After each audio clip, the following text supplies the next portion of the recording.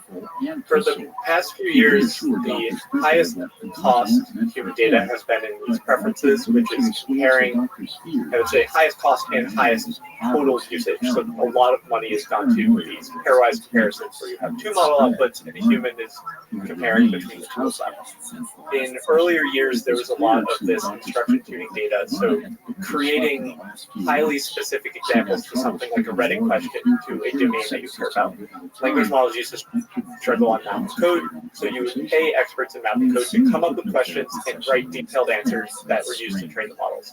Now it is the case that there are many model options that are way better than humans at writing detailed and eloquent answers for things like model and code. So they talked about this with the Llama 3 release, where they switched to using Llama 3, 4, or 5B to write their answers for math and code, but they, in their paper, talked about how they use extensive human preference data, which is something that they haven't gotten AIs to replace. There are other techniques in the industry like constitutional AI, where you use human data for preferences and AI for preferences, and I expect the AI part to scale faster than the human part. But among the research that we have access to is that humans are in this kind of preference loop.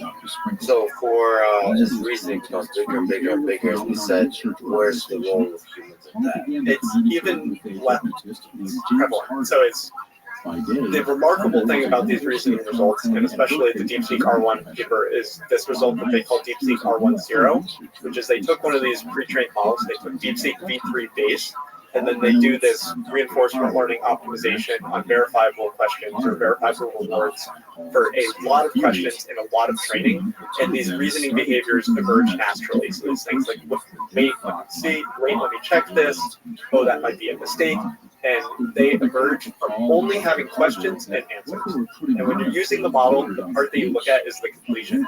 So in this case, all of that just emerges from this large-scale RL training. And that model, which the weights are available, has no human preferences added into the post-training. The DeepSeek R1 full model has some of this human preference tuning, this RLHF, after the reasoning state. But the very remarkable thing is that you can get these reasoning behaviors, and it's very unlikely that there's humans writing out reasoning chains. It's very unlikely that they somehow hacked OpenAI and they got access to OpenAI. O1's reasoning chains is something about the pre-trained language models and this RL training, where you reward the model for getting the question right, and therefore it's trying multiple solutions, and it emerges this chain of thought. This might be a good place to mention the eloquent and the insightful tweets of the great and the powerful Andre Karpathy. I think he had a bunch of thoughts, but one of them, last thought, not sure if this is obvious. You know something profound is coming when you're saying it's not sure it's obvious. There are two major types of learning, in both children and in deep learning. There's one, imitation learning, watch and repeat, i.e. pre-training, supervised fine-tuning, and two, trial and error learning, reinforcement learning. My favorite simple example is AlphaGo. One is learning by imitating expert players. Two is reinforcement learning to win the game. Almost every single shocking result of deep learning, the source of all magic, is always two. Two is significantly more powerful. Two is what surprises you. Two is when the battle learns to hit the ball behind the blocks and break up. Two is when AlphaGo beats evenly Sedol. And two is the aha moment when the DeepSeek or O1, etc., discovers that it works well to reevaluate your assumptions, backtrack, try something else, etc. It's the solving strategies you see this model use in this chain of thought. It's how it goes back and forth thinking to itself. These thoughts are emergent.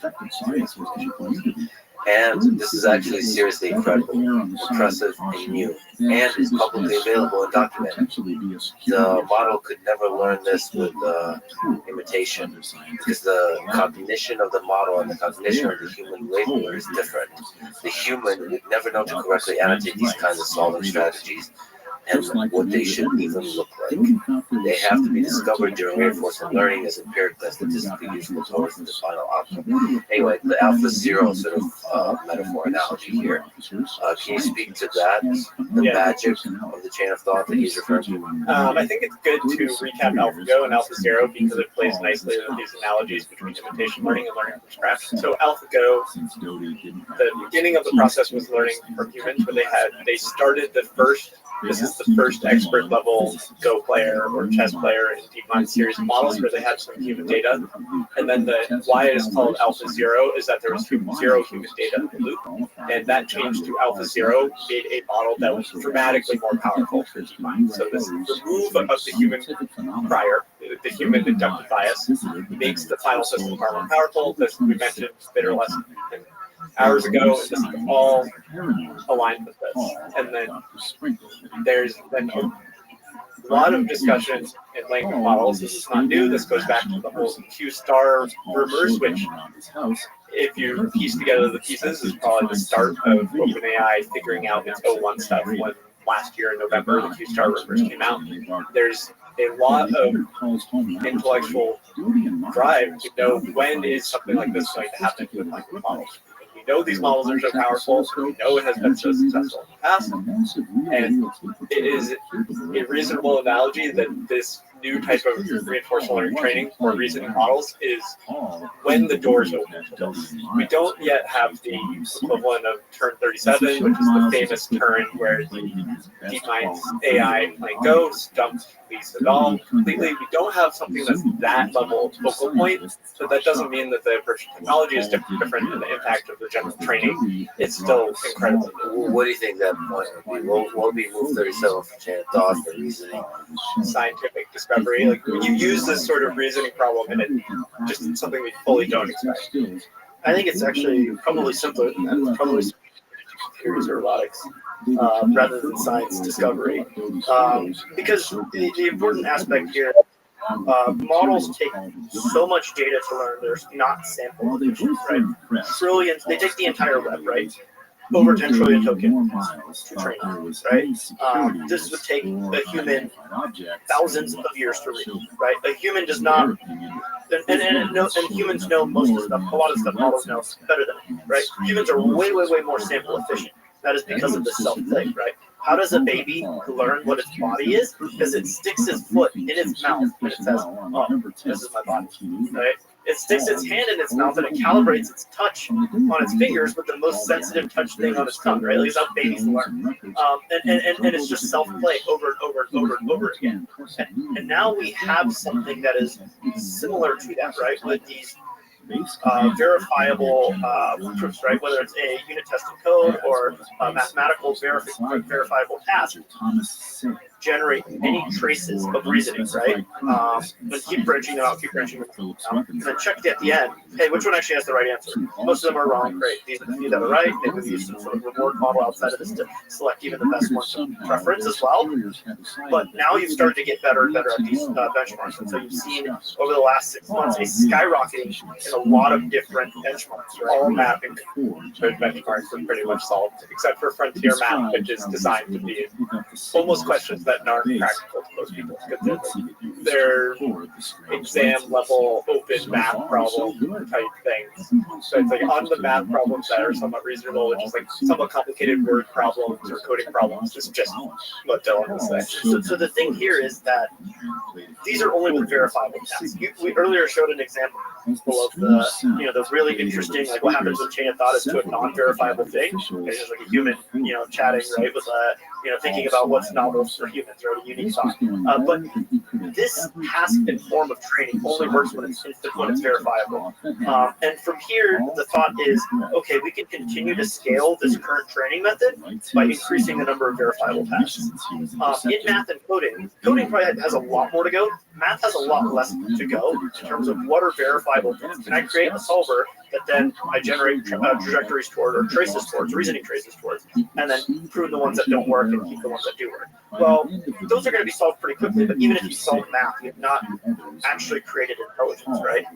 And so this is where I think the aha moment of computer use or robotics will come in, because now you have a sandbox or a playground that is infinitely verifiable, right? Did you messing around on the internet, there's so many actions that you can do that are verifiable. We'll start off with log into a website, create an account, click a button here, blah, blah, blah. But it'll then get to the point where it's, hey, go do a task on Tasker or whatever all these various task websites. Hey, go get hundreds of likes, right? And it's going to fail. It's going to spawn hundreds of fail on most of them, but this one got 3,000. Great, now you've reached the verifiable thing. And you just keep iterating this loop over and over, and that's when, and same with robotics, right? That's where, where you have an infinite playground of tasks, like, hey, did I put the ball in the bucket? All the way to like, oh, did I build a car, right? Like, there's a whole trajectory to speedrun for, what models can do, but at some point, I truly think that, like, we'll spawn models, and initially all the training will be sandboxes. Then at some point, the language model pre-training is going to be dwarfed by what is this reinforcement learning. You'll pre-train a multimodal model that can see, that can read, that can write, blah, blah, blah, whatever, vision, audio, etc. But then you'll have it play in a sandbox, infinite, and figure out math, figure out code, figure out navigating the web, figure out operating in will auto, right? And then it'll learn so much. And that moment, I think, will be when this is available to then create something. I think that's not good, right? Like, oh, cool. Part of it was like figuring out how to use the web. Now all of a sudden, it's figured out really well how to just get hundreds of thousands of followers that are real and real engagement on Twitter, because all of a sudden this is one of the things that are verifiable. And maybe not just engagement, but make money. Yes. I mean, that could be the thing where almost fully automated, it makes, $10 million by being an influencer, selling a product, creating a product, like, and I'm not referring to like a hype product, but an actual product. Like, holy shit, this thing created a business. It's running it. It's the face of the business, that kind of thing. Maybe a #1 song that creates the whole infrastructure required to create the song, to be the influencer that represents that song, that kind of thing. It makes a lot of, that could be our culture respects money, right? And it's verifiable, right? Verifiable, right? The bank account can't lie. Exactly. There's surprising evidence that once you set up the ways of collecting the verifiable domain, that this can work. There's been a lot of research before this R1 on math problems, and they approach math with language models just by increasing the number of samples. So you can just try again and again and again, and you look at the amount of times that the language models get it right, and what we see is that even very bad models get it right sometimes, and the whole idea behind reinforcement learning is that you can learn from very sparse rewards. So it doesn't, the space of language and the space of tokens, whether you're generating language or tasks with a robot, is so big that you might say that it's like, the tokenizer for a language model can be like 200,000 things. So at each step, it can sample from that big of a space. So if it can generate a bit of a signal that it can climb onto, that's what the whole field of RL is around, is learning from sparse rewards. And the same thing has played out in math, where it's very weak models that sometimes generate answers. We see research already that you can boost their math scores. You can do this sort of RL training for math. It might not be as effective, but if you take a 1 billion parameter model, so something 600 times smaller than DeepSeek, you can boost its grade school math scores very directly with a small amount of this training. So it's not to say that this is coming soon. Setting up the verification remains extremely hard, and there's a lot of nuance in this, but there are some basic things that we have seen before where it's at least expectable that there's a domain and there's a chance. All right, so we have fun things happening in real time. This is a good opportunity to talk about other reasoning models, 01, 03. Just now, OpenAI, as perhaps expected, released 03 Mini. What are we expecting from the different flavors? Can you just lay out the different flavors of the O models and from Gemini, the reasoning model? Something I would say about these reasoning models is we talked a lot about reasoning training on math and code.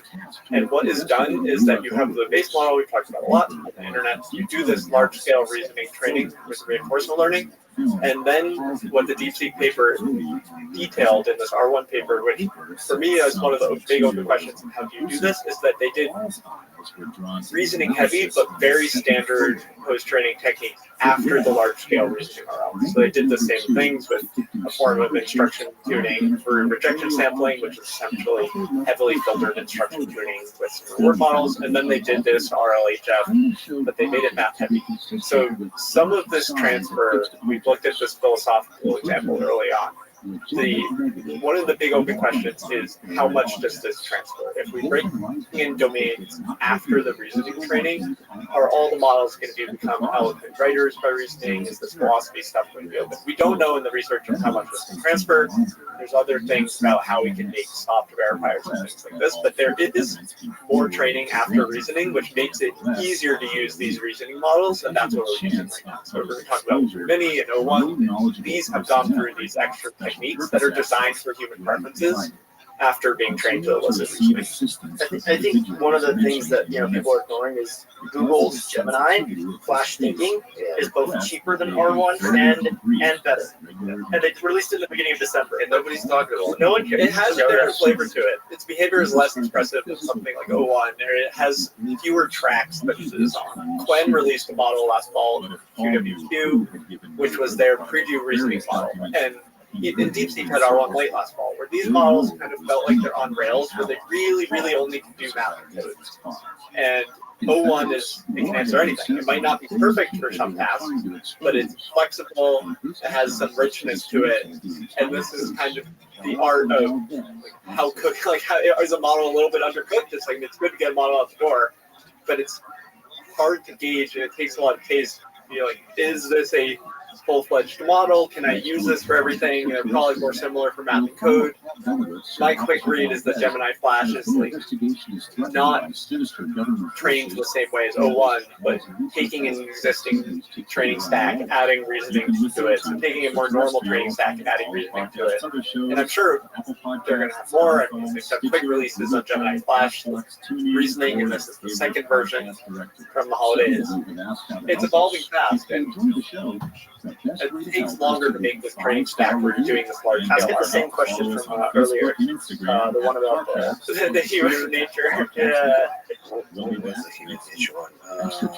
The way I can ramble, why I can ramble about this so much is that we've been working on this at AI2 before O1 was fully available to everyone, or R1, which is essentially using this RL training for fine tuning. We use this in our Tulu series of models, and you can elicit the same behaviors where you say wait and Sinoton, but it's so late in the training process that this kind of reasoning expression is much lighter. So you can, there's essentially a gradation. It's just how much of this RL training you put into it determines how the output looks. So we're now using Gemini 2.0 Flash Thinking Experimental 121. It summarized the prompt as humans and self-domesticated apes. But okay, all right. So wait, is this revealing the reasoning? Here's why this is not okay. Oh yeah, okay. Analyze the request. Novel is the keyword. See how it just looks a little different? It looks like a normal output. Yeah, I mean, in some sense, it's better structured. It makes more sense. when it latched onto humans, and when it ever heard is Apex predator, focus on domestication, apply domestication to humans, explore the idea of self-domestication. Not good. Not good. Where is this going? Refine, articulate the insight, greater facial expressiveness and communication ability, yes. Plasticity and adaptability, yes. Dependence on social group, yes. All right. And self-critique and refine further. Is this truly novel? So on, so forth. And the insight is getting at is humans are not just social animals, but profoundly self-domesticated apes.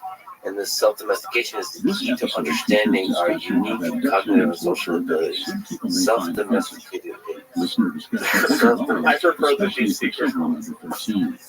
I mean, it's novel. The insight is novel.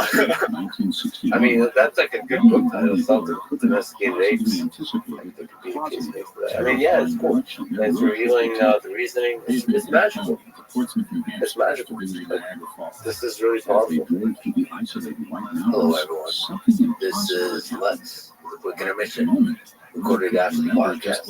Since we reviewed responses from DeepSeek R1 and Gemini Flash 2.0 thinking during this conversation, I thought at this moment it would be nice to insert myself quickly doing the same for OpenAI O1 Pro and O3 Mini.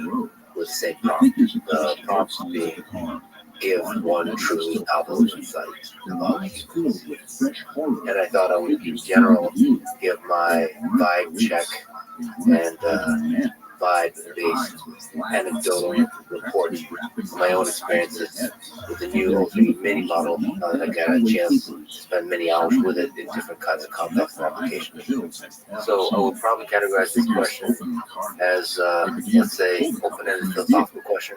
And in particular, the emphasis on novelty. I think this is a nice way to test one of the capabilities of the model, which is to come up with something that makes you pause and almost surprise you with abilities. So that said, my general review after running each of the models on this question a bunch of times is that O1 Pro consistently gave brilliant answers. Ones that gave me pause and made me think, both cutting its insight and just really nicely phrased, with wit, with clarity, with nuance, over and over, consistently generating the best answers. After that is R1, which is less consistent, but again, with brilliance. Gemini Flash, took my own thinking, was third. And last was OT Mini, actually. It often gave quite a generic answer, at least to my particular sensibility. That said, in a bunch of other applications that I tested for brainstorming purposes, it actually worked extremely well and often outperformed R1. But on this open-ended philosophical question, it's consistently worse. Now, another important element for each of these models is how the reasoning is presented. DeepSeek R1 shows the full chain of thought performance, which I personally just love. For these open-ended philosophical questions, it's really interesting to see the model think through it. But really also just stepping back, being a person who appreciates intelligence, reasoning and reflection, reading this kind of chain of thought, raw tokens of R1. There's something genuinely beautiful about observing the path of deliberation in an intelligent system. I think we don't always have that explicitly laid out for us humans, so to see it another intelligent system, the non-linearity of it, akin to Ulysses of Finnegan's Wake by James Joyce. It's just beautiful to watch. Anyway, as we discussed in the episode, DeepSeek R1 talked about humans being able to convert selfish desires into cooperative systems by collectively pretending abstract rules like money laws and rights are real, and these shared hallucinations act as games where competition is secretly redirected to benefit, turning conflict into society's fuel. Gemini 2.0 Flash thinking said humans are not just social animals, but self-domesticated apes. And this self-domestication is the key to understanding our unique cognitive and social abilities. Now, it's important to say that the chain of thought there was really interesting. It was looking through the entire evolution of life on Earth, considering apex predators, and considering how from that we ended up to where we are. I think that domestication by choice is a really interesting angle. Again, it's one of those things when somebody presents a different angle on a seemingly obvious thing. And the same with DeepSeek R1, with these hallucinations of money, laws, and rights, us collectively pretending like it's real, and we play games with them that look like competition when secretly we're just cooperating with each other. And that is the fuel of progress. Now, OpenAI O1 Pro consistently over and over delivered bangers. I can go through many of them, but the first one was humans are the only species that turns raw materials into symbolic resources. Then uses those symbols to reorganize the very materials that came from, creating a closed feedback loop between meaning and matter. Here, just ran it again. Banger after banger, I'm telling you. Humans are unique among known species in that they simultaneously rewrite two layers of reality, the external world and their own private mental landscapes. Then merge these two rewritten layers into a continuous personal narrative that is objectively true, feels true. Bonnie didn't This ask is the poetry. conversation. Okay, and then OC Mini High for me was smart, fast, actually, and kind of generic. Never quite got there. So here's the first one I got from OC Mini. Humans are not fixed beings, but rather ongoing narratives, dynamic stories that continuously write, edit, and reinterpret. This narrative plasticity is more than just memory or self-reflection. It's an intrinsic cognitive process that acts like an internal error correction system. It allows us to adapt our identities and values over time in response to new experiences, challenges, and social contexts. Now, it almost leads up to something approximating cutting insight with narrative plasticity. Then it goes back to the sort of generic. I don't know. All of these models are incredible for different reasons. There's a lot of concerns as we discussed in this episode, but there's a lot of reasons to be excited as well. I've probably spoken for too long. I am severely sleep deprived, borderline delirious, so hopefully some of this made sense. Now, dear friends, back to the episode. I think when you to Nathan's point, when you look at like the reasoning models, to me, even when I used R1 versus O1, there was like that sort of rough edges around the corner feels, right? And Flash thinking, earlier, I didn't use this version, but the one from December, I definitely had that rough edges around the corner feeling, right? Where it's just not fleshed out in as many ways, right? Sure, they added math and coding capabilities via these verifiers in RL, but it feels like they lost something in certain areas. And O1 is worse performing than chat in many areas as well, to be clear. Not by a lot. No, by a lot though, right? And it's like some of this, like R1 definitely felt to me like it was worse than E3 in certain areas. Like doing this RL expressed and learned a lot, but then it weakened in other areas. And so I think that's one of the big differences between these models and what O1 offers. And then OpenAI has O1 Pro. And what they did with O3, which is like also very unique, is that they stack search on top of chain of thought, right?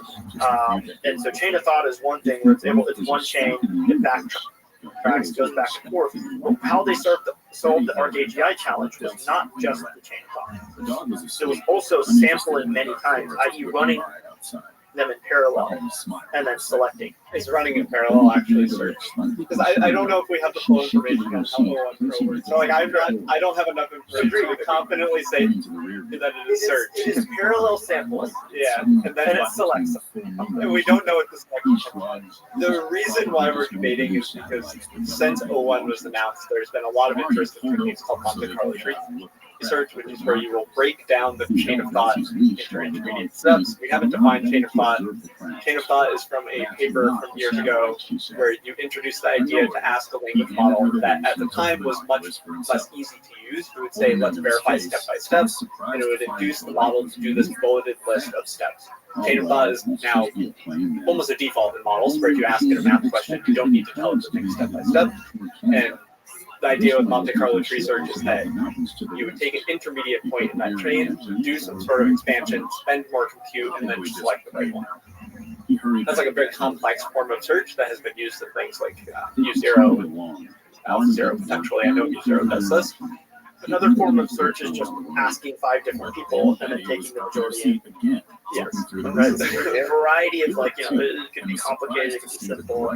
We don't know what it is, just that they are not just issuing one chain of thought in sequence. They're launching many in parallel. And in the ArcAGI, they launched 1,000 in parallel for their the one that really shocked everyone that beat the benchmark was they would launch 1,000 in parallel and then they would get the right answer 80% of the time or 70% of the time, 90 maybe. Whereas if they just launched one, it was 30%. There are many exceptions to this. I would say the simplest one is that our language models today have been designed to give the right answer the highest percentage of the time in one response. And we are now opening the door to different ways of running inference on our models in which we need to reevaluate many parts of the training process. which normally opens the door to more progress, but we don't know if OpenAI changed a lot or if just sampling more and multiple choice is what they're doing, or if it's something more complex where they change the training and they know that the inference mode is going to be different. So we're talking about O1 Pro, $200 a month, and they're losing money. So the thing that we're referring to, this fascinating exploration of the test time compute space, is that actually possible? Do we have enough compute for that? Does the financials make sense? So the fantastic thing is, and it's in the thing that I pulled up earlier, but the cost for GPT-3 has plummeted. If you scroll up just a few images, I think. The important thing about like, hey, is cost limiting factor here, right? Like my view is that like we'll have like really awesome intelligence before we have like AGI before we have it permeate throughout the economy, and this is sort of why that reason is, right? GPT-3 was trained in 2020, 2021, and the cost for running inference on it was $60, $70 per million tokens, right? Which is the cost per intelligence was ridiculous. Now, as we scaled forward 2 years, we've had a 1,200x reduction in cost to achieve the same level of intelligence as GPT-3. So here on the x-axis is time over just a couple of years, and on the y-axis is log scale dollars to run inference on a million tokens. And so you have just a dollar, like a linear decline on log scale from GPT-3 to 3.5 to It's like 5 cents or something like that now, right? Which is versus $60, 1,200x. That's not the exact number, but 1,200x. I remember that number. Is humongous cost per intelligence, right? Now the freak out over DeepSeek is, oh my god, they made it too cheap. It's like, actually, if you look at this trend line, they're not below the trend line, first of all, and at least for GPT-3, right? They are the first to hit it, right? Which is a big deal. But they're not below the trend line as far as GPT-3. Now we have GPT-4. What's going to happen with these reasoning capabilities, right? It's a mix of architectural innovations, it's a mix of better data, and it's going to be better training techniques, and all of these different better inference systems, better hardware, right? Going from, each generation of GPU to new generations or ASICs, everything is going to take this cost curve down and down and down and down. And then can I just spawn 1,000 different LLMs to create a task and then pick from one of them, or whatever search technique I want, a tree, Monte Carlo tree search? Maybe it gets that complicated. Maybe it doesn't because it's too complicated to actually scale. Like, who knows? Bitter lesson, right? The question is I think when, not if, because the rate of progress is so fast, right? 9 months ago, Dario was saying, Dario said 9 months ago the cost of training an inference was this, right? And now we're much better than this, right? And DeepSeek is much better than this. And that cost curve for GPT-4, which was also roughly $60 per million tokens when it launched, has already fallen to $2 or so, right? And we're going to get it down to cents, probably, for GPT-4 quality, and that's the base for the reasoning models like O1 that we have today, and O1 Pro spawning multiple, right, and O3, so on and so forth. These search techniques too expensive today, but they will get cheaper, and that's what's going to unlock the intelligence, right? So it'll get cheaper and cheaper and cheaper. The big DeepSeek R1 release freaked everybody out because of the cheaper. One of the manifestations of that is NVIDIA stock plummeted. Can you explain what happened? I mean, and also just explain this moment and whether, if NVIDIA is going to keep winning. We're both NVIDIA bulls here, I would say. And in some ways, the market response is reasonable. Most of the market, NVIDIA's biggest customers in the US are major tech companies, and they're spending a ton on AI. And a simple interpretation of DeepSeek is you can get really good models without spending as much on AI. So in that capacity, it's like, maybe these big tech companies won't need to spend as much on AI and go down. The actual thing that happens is much more complex, where there's social factors, where there's the rising in the App Store, social contagion that is happening, and then I think some of it is like, I don't trade now or anything about financial markets, but it builds up over the weekend with this social pressure, where it's like, if it was during the week and there was multiple days of trading where this was really becoming, but it comes on the weekend and then everybody wants to sell, that is a social contagion. I think, and like there were a lot of false narratives, which is like, hey, these guys are spending billions on models, right? And they're not spending billions on models. No one spent more than $1 billion on a model that's released publicly, right? GPT-4 was a couple $100 million, and then they reduced the cost of 4.0, 4 Turbo 4.0, right?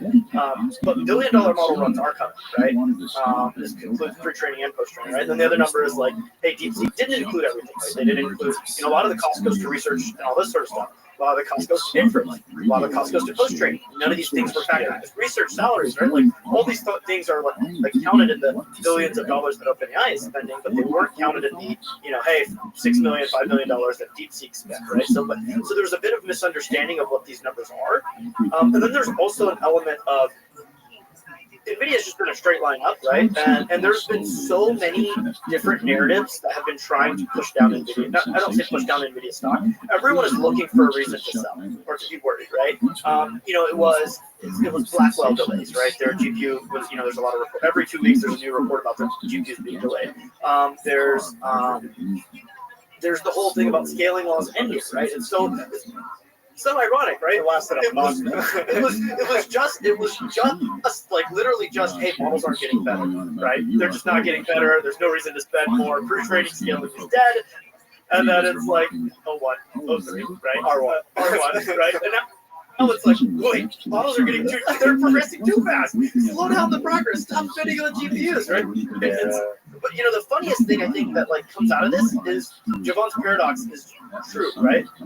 AWS pricing for H100s has gone up over the last couple of weeks, right? Since a little bit after Christmas, since V3 was launched, AWS H100 pricing has gone up. H200s are like almost out of stock everywhere because H200 has more memory, and therefore R1 wants that chip over H100, right? We were trying to get GPUs on a short notice this week for a demo, and it wasn't that easy. We were trying to get just like 16 or 32 H100s for demo, and it was not very easy. So for people who don't know, John's paradox is when the efficiency goes up, somehow magically, counterintuitively, the total resource consumption goes up as well. Right, semiconductors is we're wanting this to be alien so badly, but the man he had seen in the window, that man didn't look right, and certainly he had never seen an aircraft like a large disc.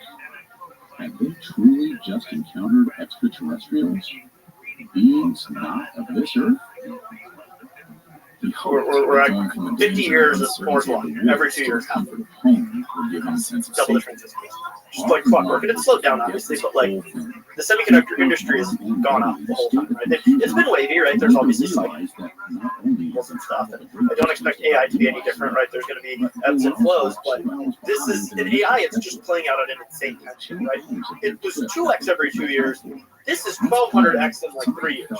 Right? So it's like the scale of improvement that is like hard to wrap your head around.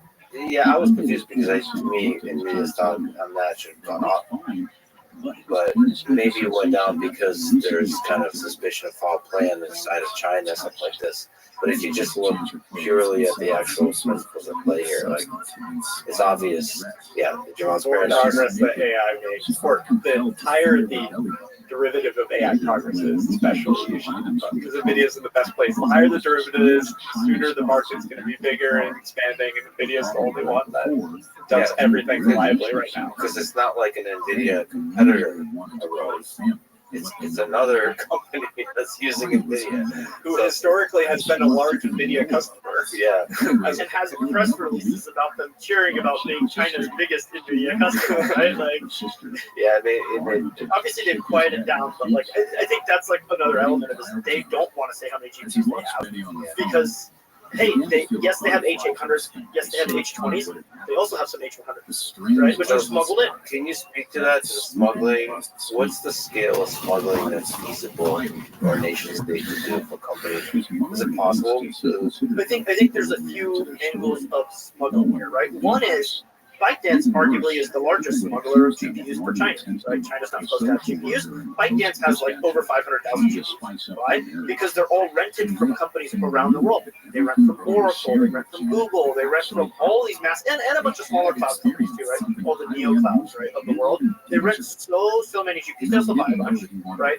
And they do this for mostly like what Meta does, right? Serving They're serving next question. Same discussion. Same discussion, right? To be clear, that's today the use, right? And it's a valid use, right? Active dopamine circuit, right? Now, that's theoretically now very much restricted. With the AI diffusion rules, which happened in the last week of the Biden admin and Trump admin, looks like they're going to keep them, which limits like allies, even like Singapore, which Singapore is like 20% of NVIDIA's, 30% of NVIDIA's revenue. But Singapore's had a moratorium on not building data centers for like 15 years because they don't have power. So where are they going? I mean, I'm not saying they're all going to China, right? But a portion are, many are going to Malaysia, including Microsoft and Oracle have big data centers in Malaysia. They're going all over Southeast Asia, probably India as well, right? Like stuff routing, but like the diffusion rules are very de facto. Like you can only buy this many GPUs, and you can only rent a cluster this large to companies that are Chinese, right? Like they're very explicit on trying to stop smuggling, right? And a big chunk of it was, hey, let's random company buys 16 servers, ship them to China, right?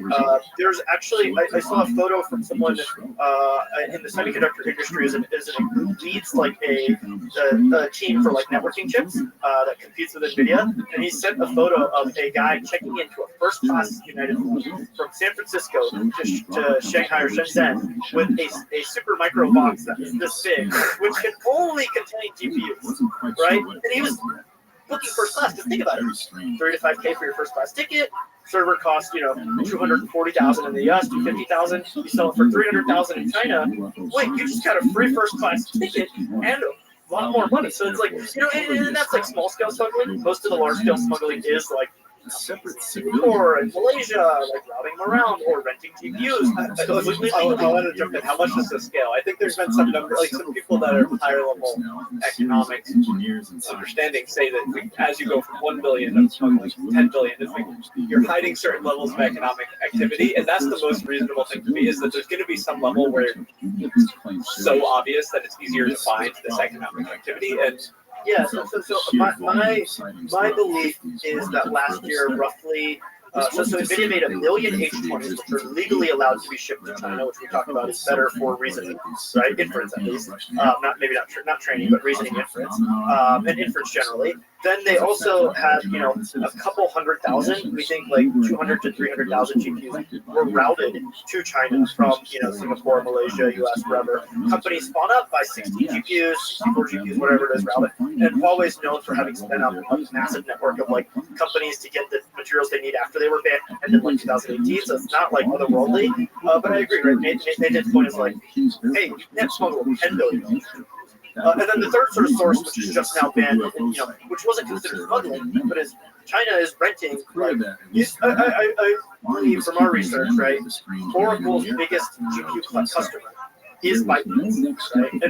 And for Google, I think it's their second biggest customer, right? And so like you go down the list of clouds, and especially these smaller cloud companies that aren't like the hyperscalers, right? Think Beyond, CoreWeave, and Lambda. Even there's a whole sea. There's 60 different new cloud companies serving NVIDIA GPUs. And ByteDance is renting a lot of these, right? All over, right? And so these companies are renting GPUs to Chinese companies, and that was completely legal up until the diffusion rules, which happened just a few weeks ago, and even now you can rent GPU clusters that are less than 2,000 GPUs, or you can buy GPUs and ship them wherever you want if they're less than 1,500 GPUs, right? So it's like there are still like some ways to smuggle, but yeah, it's not, as the numbers grow, right? 100-something billion dollars of revenue for NVIDIA last year, 200-something billion this year, right? And if next year it could nearly double again or more than double, right? Based on like what we see with data center footprints like being built out all across the US and the rest of the world, it's going to be really hard for China to keep up with these rules, right? Yes, there will always be smuggling, and DeepSeek level models and GPT-4 level models, O1 level models capable to train on what China can get, even the next year above that. But if we speed run a couple of more, jumps, right, to billion-dollar models, $10 billion models, then it becomes, hey, there is a huge disadvantage for China for training models and serving. And the serving part is really critical, right? DeepSeek cannot serve their model today, right? It's completely out of inventory. It's already started falling in the App Store, actually, downloads, because you download it, try and sign up, it's taking registrations. the capacity, right? You open it up, you get like less than 5 tokens per second if you even get your request approved, right? Because there's no capacity because they just don't have enough GPUs to serve the model, even though it's incredibly efficient. It'd be fascinating to watch the smuggling, because I mean, there's drug smuggling, right? That's a market. There's weapons smuggling, and GPUs will surpass that essentially. Chips are highest value per kilogram, probably by far. I have another question for you, Doug. Do you track model API access internationally? How easy is it for Chinese companies to use hosted model APIs from the US? Yeah, that's incredibly easy, right? Like OpenAI publicly stated DeepSeek uses their API, and as they say they have evidence, right? And this is another element of the training regime is people at OpenAI have claimed that it's a distilled model, i.e., you're taking OpenAI's model, you're generating a lot of output, and then you're training on the output in their model. And even if that's the case, what they did is still amazing, by the way, what DeepSeek did efficiency-wise. Distillation is standard practice in industry, whether or not, if you're at a closed lab where you care about terms of service and IP closely, you distill from your own models. If you're a researcher and you're not building any products, you distill from the AI This model. is a good opportunity. Can you explain big picture distillation as a process? What is distillation? What's the process of distillation? Talks a lot about training language models. They are trained on text. And post-training, you're trying to train on very high-quality text that you want the model to match the features of, or if you're using RL, you're letting the model find its own thing. But for supervised fine-tuning, for preference data, you need to have some completions when the model is trying to learn and imitate. And what you do there is instead of the human data or instead of the model you're currently training, you take completions from a different, normally more powerful model.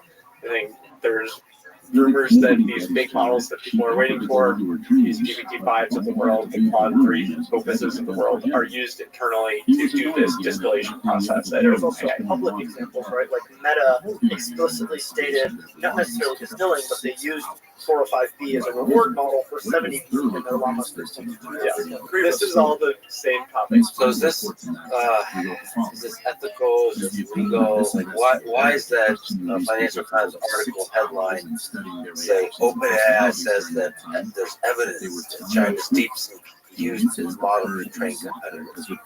This is a long, at least on the academic side and research side, it's a long history because you're trying to interpret OpenAI's role. OpenAI's terms of service say that you cannot build a competitor without looking at the model. Terms of service are different than a license, which are essentially a contract between organizations. So if you have a terms of service on OpenAI's account, if I violate it, OpenAI can cancel my account. This is very different than like a license that says how you can use a downstream artifact. So a lot of it hinges on a word that is very unclear in the AI space, which is what is a competitor. And then the ethical aspect of it is like, why is it unethical for me to train on your model when you can train on the internet's text? Yeah. Right? So there's a bit of a hypocrisy because so OpenAI and potentially most of the companies trained on the internet's text without permission. There's also a clear loophole, which is that I generate data from OpenAI and then I upload it somewhere, and then somebody else trains on it, and the link has been broken. Like they're not under the same terms of service contract. This is why There's a lot of like to be discovered details that don't make a lot of sense. this is why a lot of models today, even if they train on zero OpenAI data, you ask the model who trained you, it'll say, I'm ChatGPT trained by OpenAI, because there's so much copy and paste of like OpenAI outputs from that on the internet that you just weren't able to filter it out. And there was nothing in the RL where they implemented like, hey, like, or post training or SFT, whatever, that says, hey, I'm actually a model by Allen Institute instead of we have to do this if we serve a demo. We do research and we use OpenAI APIs for those useful. We want to understand post training and like our research models.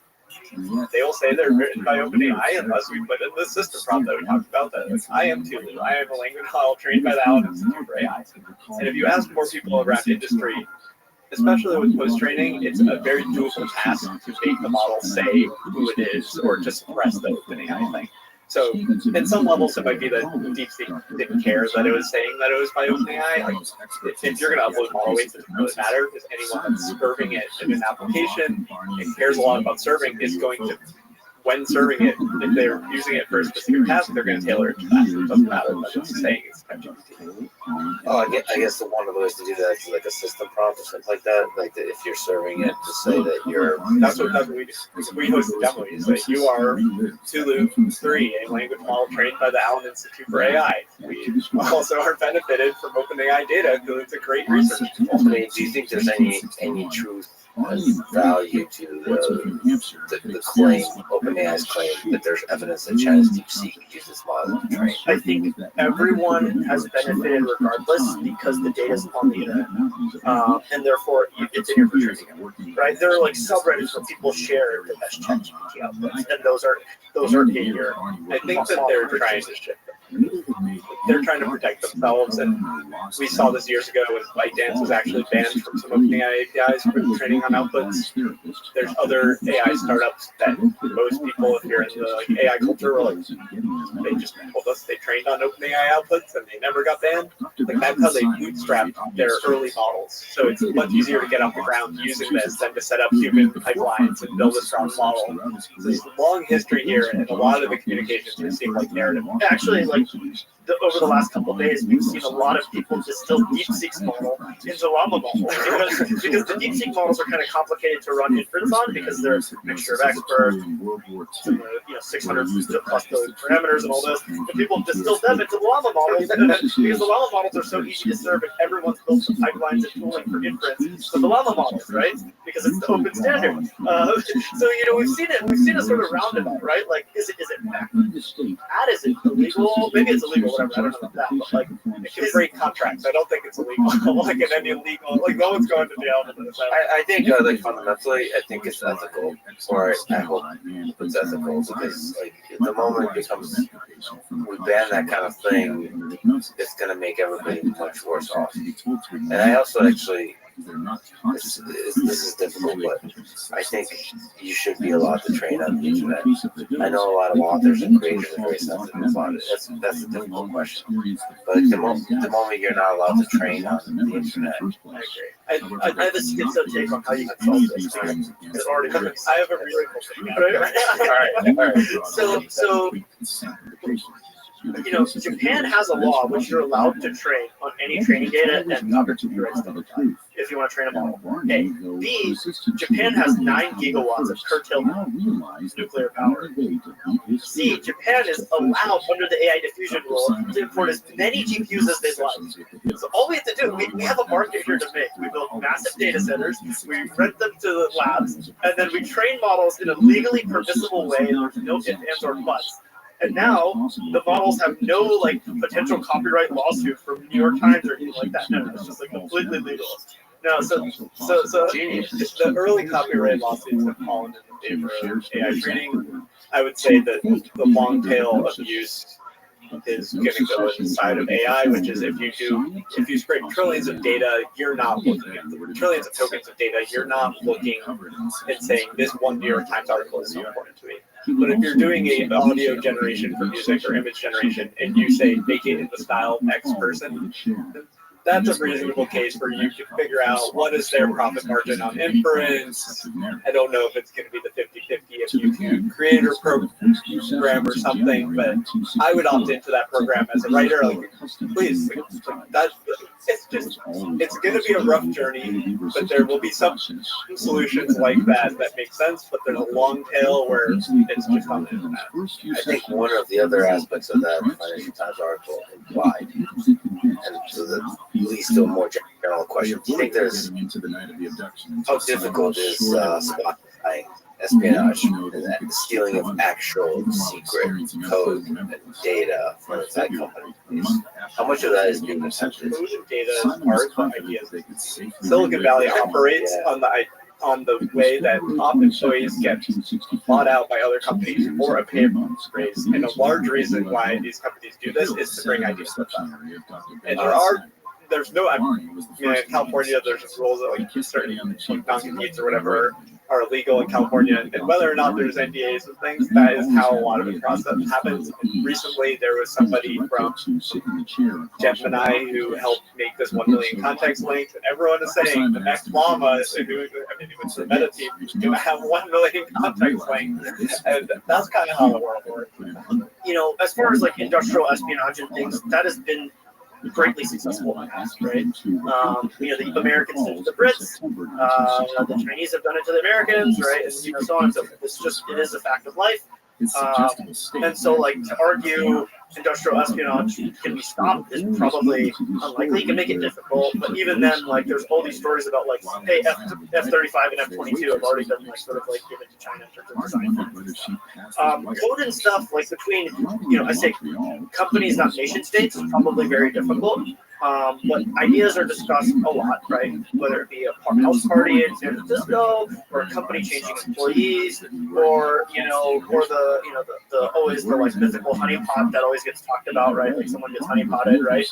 Because everyone working on AI is a single dude who's in their 20s and 30s. Not everyone, but like an insane amount of insane percentages. So there's always like all these like and obviously a honeypot is like a spy, female spy approaches you. Like, yeah, or male, right? You know, you could be in San Francisco, right? But as a single dude, I will say, in his late 20s, right, is like we were very easily corrupted, right? Like not corrupted myself, but like, we are, right? Everybody else, not me. Yeah, exactly. I'm too oblivious, and I'm not single, so I'm saying if one espionage access. Yeah, you have to make sure to close all security vulnerabilities.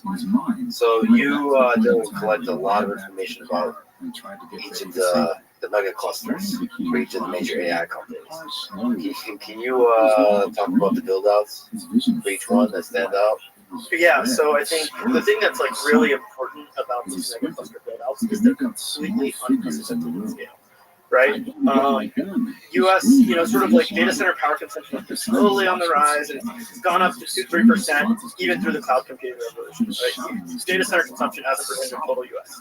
And that's been over decades, right? Of data centers, et cetera. It's been climbing.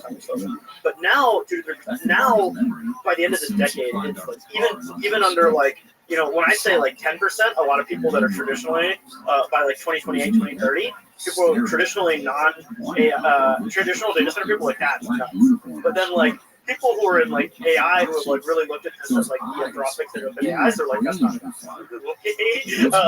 But like this is both through globally distributed or distributed throughout the U.S. as well as like centralized. The bulk of it, right? Like hey, OpenAI or say Meta's adding a gigawatt, right? But most of it is distributed through the U.S. for inference and these other things, right? So maybe we should lay it out what a cluster is. So does this include AWS? Maybe it's good to talk about the different kinds of clusters and what you mean by mega clusters and what's a GPU and what's a computer and what. Yeah. I'm not that far back, but yeah. So like, what do we mean by the clusters? No, man. I thought I was about to do the Apple ad, right? What's a computer? So traditionally, data centers and data center tasks have been a distributed systems problem that is capable of being spread very far and widely, right? I.e., I send a request to Google, it gets routed to a data center somewhat close to me, it does whatever search ranking recommendation, sends a result back, right? The nature of the task is changing rapidly in that there's two tasks that people are really focused on now, right? It's not database access, it's not serve me the right page, serve me the right ad. It's now inference. And inference is dramatically different from traditional distributed systems, but it looks a lot more similar. And then there's training, right? The inference side is still like, hey, I'm going to put thousands of GPUs in blocks all around these data centers. I'm going to run the models on them. The user submits a request, gets kicked off, or hey, my service. They submit a request to my service right there on Word, and they're like, oh yeah, help me Copilot, and it starts kicks it off. Run on my Windows, Copilot, whatever, Apple Intelligence, whatever it is, it gets kicked off to a data center, right? And that data center does some work and sends it back. That's inference. That is going to be the bulk of compute. But then, and that's like, there's thousands of data centers that we're tracking with like satellites and all these other things. And those are the bulk of what's being built. But the scale of, and so that's like what's really reshaping, and that's what's getting millions of GPUs. But the scale of the largest cluster is also really important, right? When we look back at history, right, like, or through the age of AI, right? Like, it was a really big deal when they did AlexNet on, I think, GPUs. I don't remember. It's a really big deal. It's a big deal because you use GPUs. It's a big deal they use GPUs, and they use multiple, right? But then over time, its scale has just been compounded, right? And so when you skip forward to GPT-3, then GPT-4, GPT-4, 20,000 A100 GPUs, unprecedented run, right? In terms of the size and the cost, right? A couple $100 million on a YOLO, right? A YOLO run for GPT-4, and it yielded, this magical improvement that was like perfectly in line with what was experimented and just like a log scale, right? Oh yeah, they have that flaw. The technical requirements. The scaling laws were perfect, right? But that's not a crazy number, right? 20,000 A100s.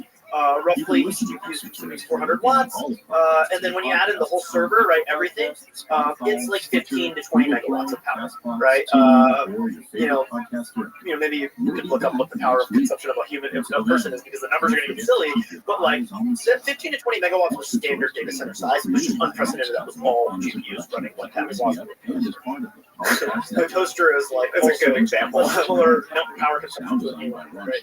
H100 comes around, they increase the power from 400 to 700 watts, and that's just per GPU, and then there's all the associated stuff around it. So once you count all that, it's roughly like 1,200 to 1,400 watts for everything, networking, CPUs, memory, blah, blah, blah. So we should also say, what's required. You said power, a lot of power is required, a lot of heat is generated, cooling is required, and because there's a lot of GPUs that have to be, or CPUs or whatever, that have to be connected, so there's a lot of networking.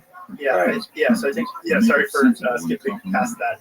And then the data center itself is like complicated, right? But these are still standardized data centers for GPT-4 scale, right? Now we step forward to sort of what is the scale of clusters that people built last year, right? And it ranges widely, right? It ranges from like, hey, these are standard data centers, and we're just using multiple of them and connecting them together, really, with a ton of fiber between them, a lot of networking, etc. That's what OpenAI and Microsoft did in Arizona, right? So they have 100,000 GPUs, right? Meta, similar thing. They took their standard existing data center design, and it looks like an H, and they connected multiple of them together. They first did 16,000 GPUs, 24,000 GPUs total. Only 16,000 of them were running on the training run because GPUs are very unreliable, so they need to have spares to like swap in and out. All the way to like now 100,000 GPUs that they're training on the floor on currently, right? It's like 128,000 or so, right? This is, think about 100,000 GPUs with roughly 1,400 watts a piece. That's 140 megawatts, 150 megawatts, right? Or 128, right? So you're talking about, you've jumped from 15 to 20 megawatts to 10x, almost 10x that number, 9x that number, 150 megawatts in 2 years, right? From 2022 to 2024, right? And some people like Elon, he admittedly, right, he says it himself, got into the game a little bit late for training large language models, right? XAI was started later, right? But then he bet heaven and hell to get his data center up and get the largest cluster in the world, right? Which is 200,000 GPUs. And he did that. He bought a factory in Memphis. He's upgrading his substation, but at the same time, he's got a bunch of mobile power generation, a bunch of single cycle combine. He tapped the natural gas line that's right next to the factory. He's pulling a ton of gas, burning gas. He's generating all this power. He's in a factory, an old appliance factory that's shut down and moved to China long ago, right? Like, and he's got 200,000 GPUs in it. And now what's the next scale, right? Like all the hyperscalers have done this. Now the next scale is something that's even bigger, right? And so, Elon, just to stick on the topic, he's building his own natural gas plant, like a proper one, right next door. He's deploying tons of Tesla Megapack batteries to make the power more smooth, and all sorts of other things. He's got like industrial chillers to cool the water down because he's water cooling the chips. So all these crazy things to get the clusters bigger and bigger. But when you look at, like, say, what OpenAI did with Stargate, that's that in Arizona, in Abilene, Texas, right? What they've announced, at least, right? It's not built, right? Elon says they don't have the money. There's debates about this. But at full scale, at least the first section is like definitely money's accounted for, but there's multiple sections. But full scale, that data center is going to be 2.2 gigawatts, right? 2,200 megawatts of power in, and roughly like 1.8 gigawatts or 1,800 1,800 megawatts of power delivered to chips, right? Now this is an absurd scale. 2.2 gigawatts is like more than most cities, right? To be clear, it delivered to a single cluster connected to do training, right? To train these models, to do both pre-training, post-training, all of this stuff, right? This is insane. What is a nuclear power plant? Everyone is doing this, right? Everyone is doing this, right? Meta in Louisiana, right? They're building 2 natural gas plants, massive ones, and then they're building this massive data center. Amazon has like plans for this scale. Google has plans for this scale. XAI has plans for this scale, right? Like all of these, the guys that are racing, the companies that are racing hard. They're doing multi-gigawatt data centers, right? To build this out because they think that if I now have, obviously pre-training scaling is going to continue, but to some extent, but then also all this post-training stuff where you have RL sandbox, computer use, or whatever, right? Like, this is where they're going to, and all these viable domains where they just keep learning, self-play, whatever it is, makes the AI so much more capable because the line does go up, right? As you throw more compute, you get more performance. The shirt is about scaling laws. To some extent, it is diminishing returns, right? You 10x the compute, you don't get 10x better model, right? You get diminishing returns, but also you get efficiency improvements and you bend the curve, right? And these scale of data centers are doing, wreaking, a lot of like havoc on the network, right? Nina was mentioning there's Amazon has tried to buy this nuclear power plant, Talon. And if you look at Talon stock, it's just like skyrocketing, and like they're building a massive multi-gigawatt data center there. And you just go down the list. There's so many ramifications. The interesting thing is like certain regions of the U.S. transmitting power cost more than actually generating it, right? Because the grid is so slow to build, and the demand for power and the ability to build power and like re-ramping on a natural gas plant or even a coal plant is like easy enough to do, but like transmitting the power is really hard. So in some parts of the U.S., like in Virginia, it costs more to transmit power than it costs to generate it. Which is like, there's all sorts of like second order effects that are insane. And the power grid support this kind of growth. Trump's executive orders. There was a Biden executive order before the end of the year, but then Trump had some more executive orders, which hopefully reduce the regulations to where yes, things can be built. But yeah, this is a big challenge, right? It's building enough power fast. Are you going to basically have a nuclear power plant next to a data center for each one of these? So the fun thing here is this is too slow to build a power plant. To build a power plant or to reconfigure an existing power plant is too slow, and so therefore you must use data center power consumption is flat, right? It's like Which is why nuclear is also good for it. Like long-term, nuclear is very natural fit. But yeah, in the short, you can't do solar or anything in the short term. Because data center power is like this, right? Like you're telling me, I'm gonna buy tens of billions of dollars of GPUs and idle them because the power's not being generated. Like power is cheap, right? Like if you look at the cost of a cluster, less than 20% of it is power, right? Most of it is the capital cost and depreciation of the GPUs, right? And so it's like, well, screw it. I'll just I'll just build natural gas plants. This is what Meta's doing in Louisiana. This is what OpenAI is doing in Texas and like all these different places. They may not be doing it directly, but they are partnered with someone. And so there is a couple hopes, right? Like one is, and Elon, what he's doing in Memphis is like, to the extreme. They're not just using dual combined cycle gas, which is like super efficient. He's also just using single cycle and like mobile generators and stuff, which is less efficient. But he's, there's also like the flip side, which is like solar power generation is like this, and wind is another like this, different correlate, different. So if you stack both of those, plus you get a big chunk of batteries, plus you have a little bit of gas, it is possible to run it more green. It's just the time scales for that is slow, right? So people are trying, but Meta basically said whatever, don't care about my sustainability pledge, or they'll buy like a power, it's called a PPA, power purchasing agreement, where there'll be a massive wind farm or solar farm, like wherever, and then they'll just pretend like those electrons are being consumed by the data center, but in reality, they're paying for the power here and selling it to the grid, and they're buying the power here. And then another thing is like Microsoft put up some of their sustainability pledges, right? Elon, what he did with Memphis is objectively somewhat dirty, but he's also doing it in an area where there's like a bigger natural gas plant right next door, and like a sewer next, or not a sewer, but like a wastewater treatment and a garbage dump nearby, right?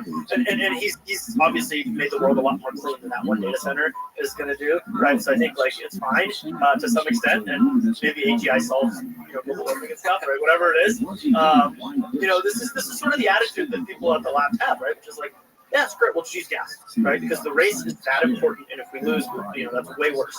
Right? I should say that I got a chance to visit the Memphis data center, and it's kind of incredible. I mean, I visited with Elon. Just the teams and the rate of innovation there is insane. Because my sense is that nobody's ever done anything of this scale, and nobody has certainly ever done anything of this scale at the rate that XAI is doing. So they're like figuring out. I mean, so I was sitting in on all these meetings with like brainstorm. It's like, it's insane. It's exciting because they're trying to figure out what the bottlenecks are, how to remove the bottlenecks, how to make sure that there's just so many really cool things about putting together a data center because everything has to work. It's the people that do like sysadmin, the machine learning, all that is the exciting thing, and so on. But really, the people that run everything are the folks that know like the low level software and hardware that runs everything, the networking, all of that. So you have to like make sure you have procedures that test everything. I think they're using Ethernet. I don't know how they're doing that networking, but they're using NVIDIA Spectrum. There's actually I think the unsung heroes are the cooling and electrical systems, which are just glossed over. Yeah. But I think one story that maybe is exemplifies how insane this stuff is when you're training, right?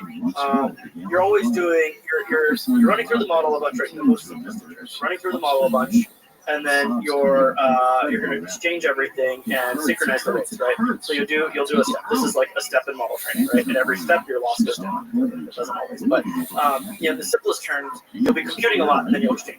Right. The interesting thing is GPU power is most of it. Networking power is some, but it's a lot less.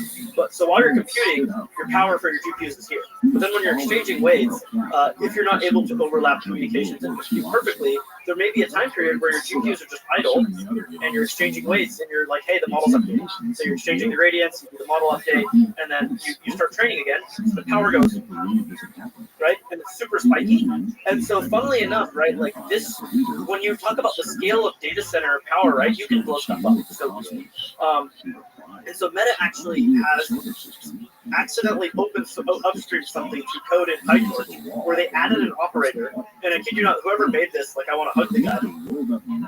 Because it says PyTorch, it's like PyTorch.powerplant no blow up. Equals 0 or equal 1. And what it does is amazing, right? Either when you're exchanging the weights, the GPU will just compute fake numbers, so the power doesn't spike too much, and so then the power plants don't blow up because the transient spikes screw stuff up. Well, that makes sense. I mean, you have to do that kind of thing. You have to make sure they're not idle. Yeah. And Elon's solution was let me throw a bunch of Tesla mega packs and a few other things, right? Everyone has different solutions, but Meta's at least was public and openly known, which is just set this operator, and what this operator does is it just makes the GPUs compute nothing so that the power doesn't spike.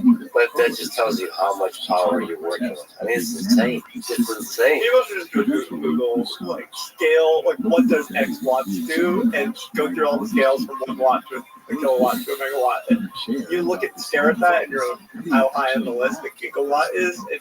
Can you say something about the cooling? So I know Elon's using liquid cooling, I believe, in all cases. That's a new thing, right? Most of them don't use liquid cooling. Is there something interesting to say about the cooling? Yeah. So air cooling has been the de facto standard. Throw a bunch of metal, heat pipes, etc., and fans, right? And that's cool. That's been enough to cool it. People have been dabbling in water cooling. Google's TPUs are water cooled, right? So they've been doing that for a few years. But with GPUs, no one's ever done, and no one's ever done the scale of water cooling. Right? Now, next generation NVIDIA is for the highest end GPU, it is mandatory water cooling. You have to water cool it. But Elon did it on this current generation, and that required a lot of stuff, right? If you look at like some of the satellite photos and stuff of the Memphis facility, there's all these external water chillers that are sitting basically. It looks like a semi-truck pod thing. What's it called? The containers. But really, those are water chillers, and he has like 90 of those water chillers just sitting outside. 90 different containers, right? With water, that chill the water, bring it back to the data center, and then you distribute it to all the chips, pull all the heat out, and then send it back, right? And this is both a way to cool the chips, but also the efficiency. Right, and going back to that like sort of three vector thing, right? There is memory bandwidth, flops, and interconnect. The closer the chips are together, the easier it is to do high speed interconnects, right? And so this is also like a reason why you gotta go water cooling, is because you can just put the chips right next to each other and therefore get higher speed connectivity. I gotta ask you. So in one of your recent posts, there's a section called cluster measuring contest. So there's another word there, but I won't say it. Who's got the biggest now? And who's gonna have Today, individual largest is Elon, right? Elon's cluster? Elon's cluster in Memphis, 200,000 GPUs, right?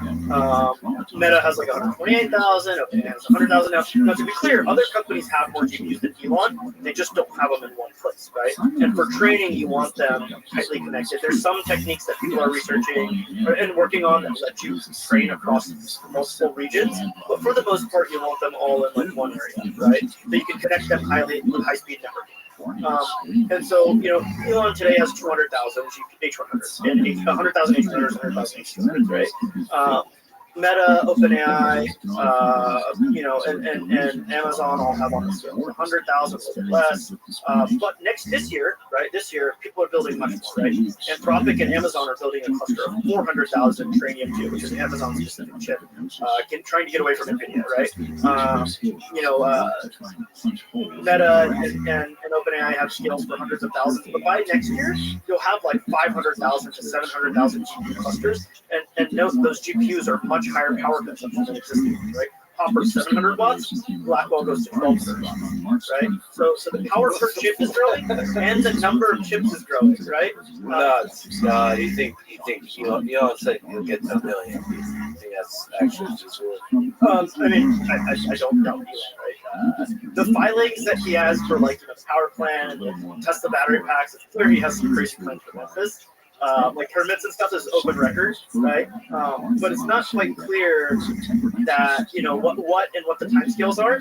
I just never doubted him, right? He's gonna surprise us. So what's the idea with these clusters? If you have 1 million GPUs, what percentage in let's say 2-3 years is used for training, and what percent pre-training, and what percent is used for So these mega clusters make no sense for inference, right? You could route inference there, just not train. But most of the inference capacity is being, hey, I've got a 30 megawatt data center here, I've got 50 megawatts here, I've got 100 here, whatever. I'll just throw inference in all of those. Because the mega clusters, right, multi-gigawatt data centers, I want to train because that's where all of my GPUs are co-located, where I can put them at a super high networking speed connected together, right? Because that's what you need for training. Now, with pre-training, this is the old scale, right? You can increase parameters, you can increase data, model gets better.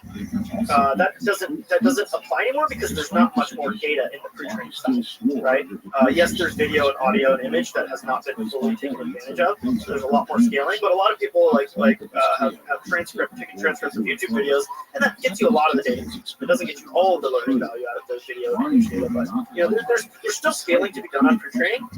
But this post-training world is where all the flops are going to be spent, right? The model's going to play with itself, it's going to self-play, it's going to verify those tasks, computer use in sandboxes, it might even do like simulated robotics things, right? Like all of these things are going to be environments where compute is spent in quote-unquote post-training. But I think it's going to be good. We're gonna drop the post-training. Yeah, it's going to be pre-training and it's going to be training.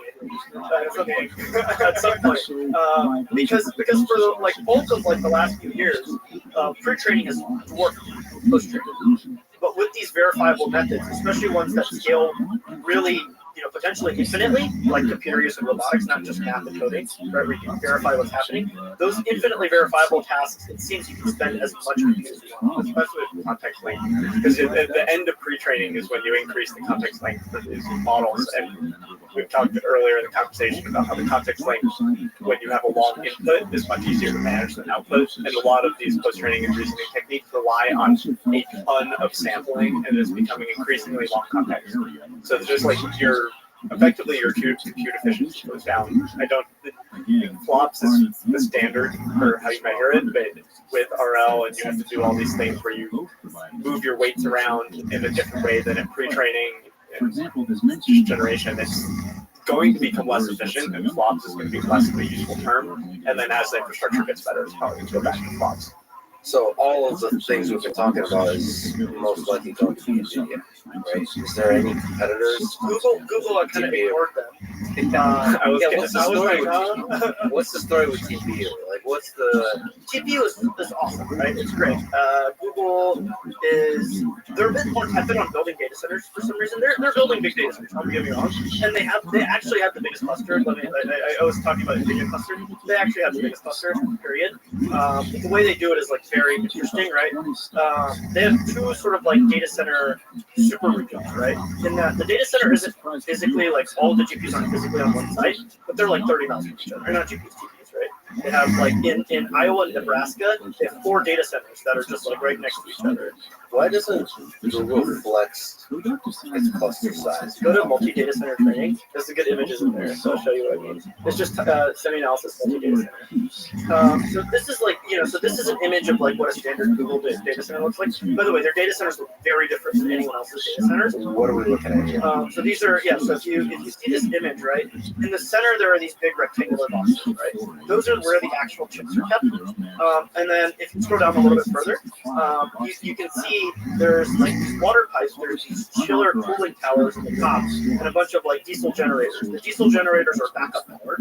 The data center itself is look physically smaller than the water chillers, right? So the chips are actually easier to like keep together, but then like cooling all the water for the water cooling is very difficult, right? So Google has like a very advanced infrastructure that no one else has for the GPU.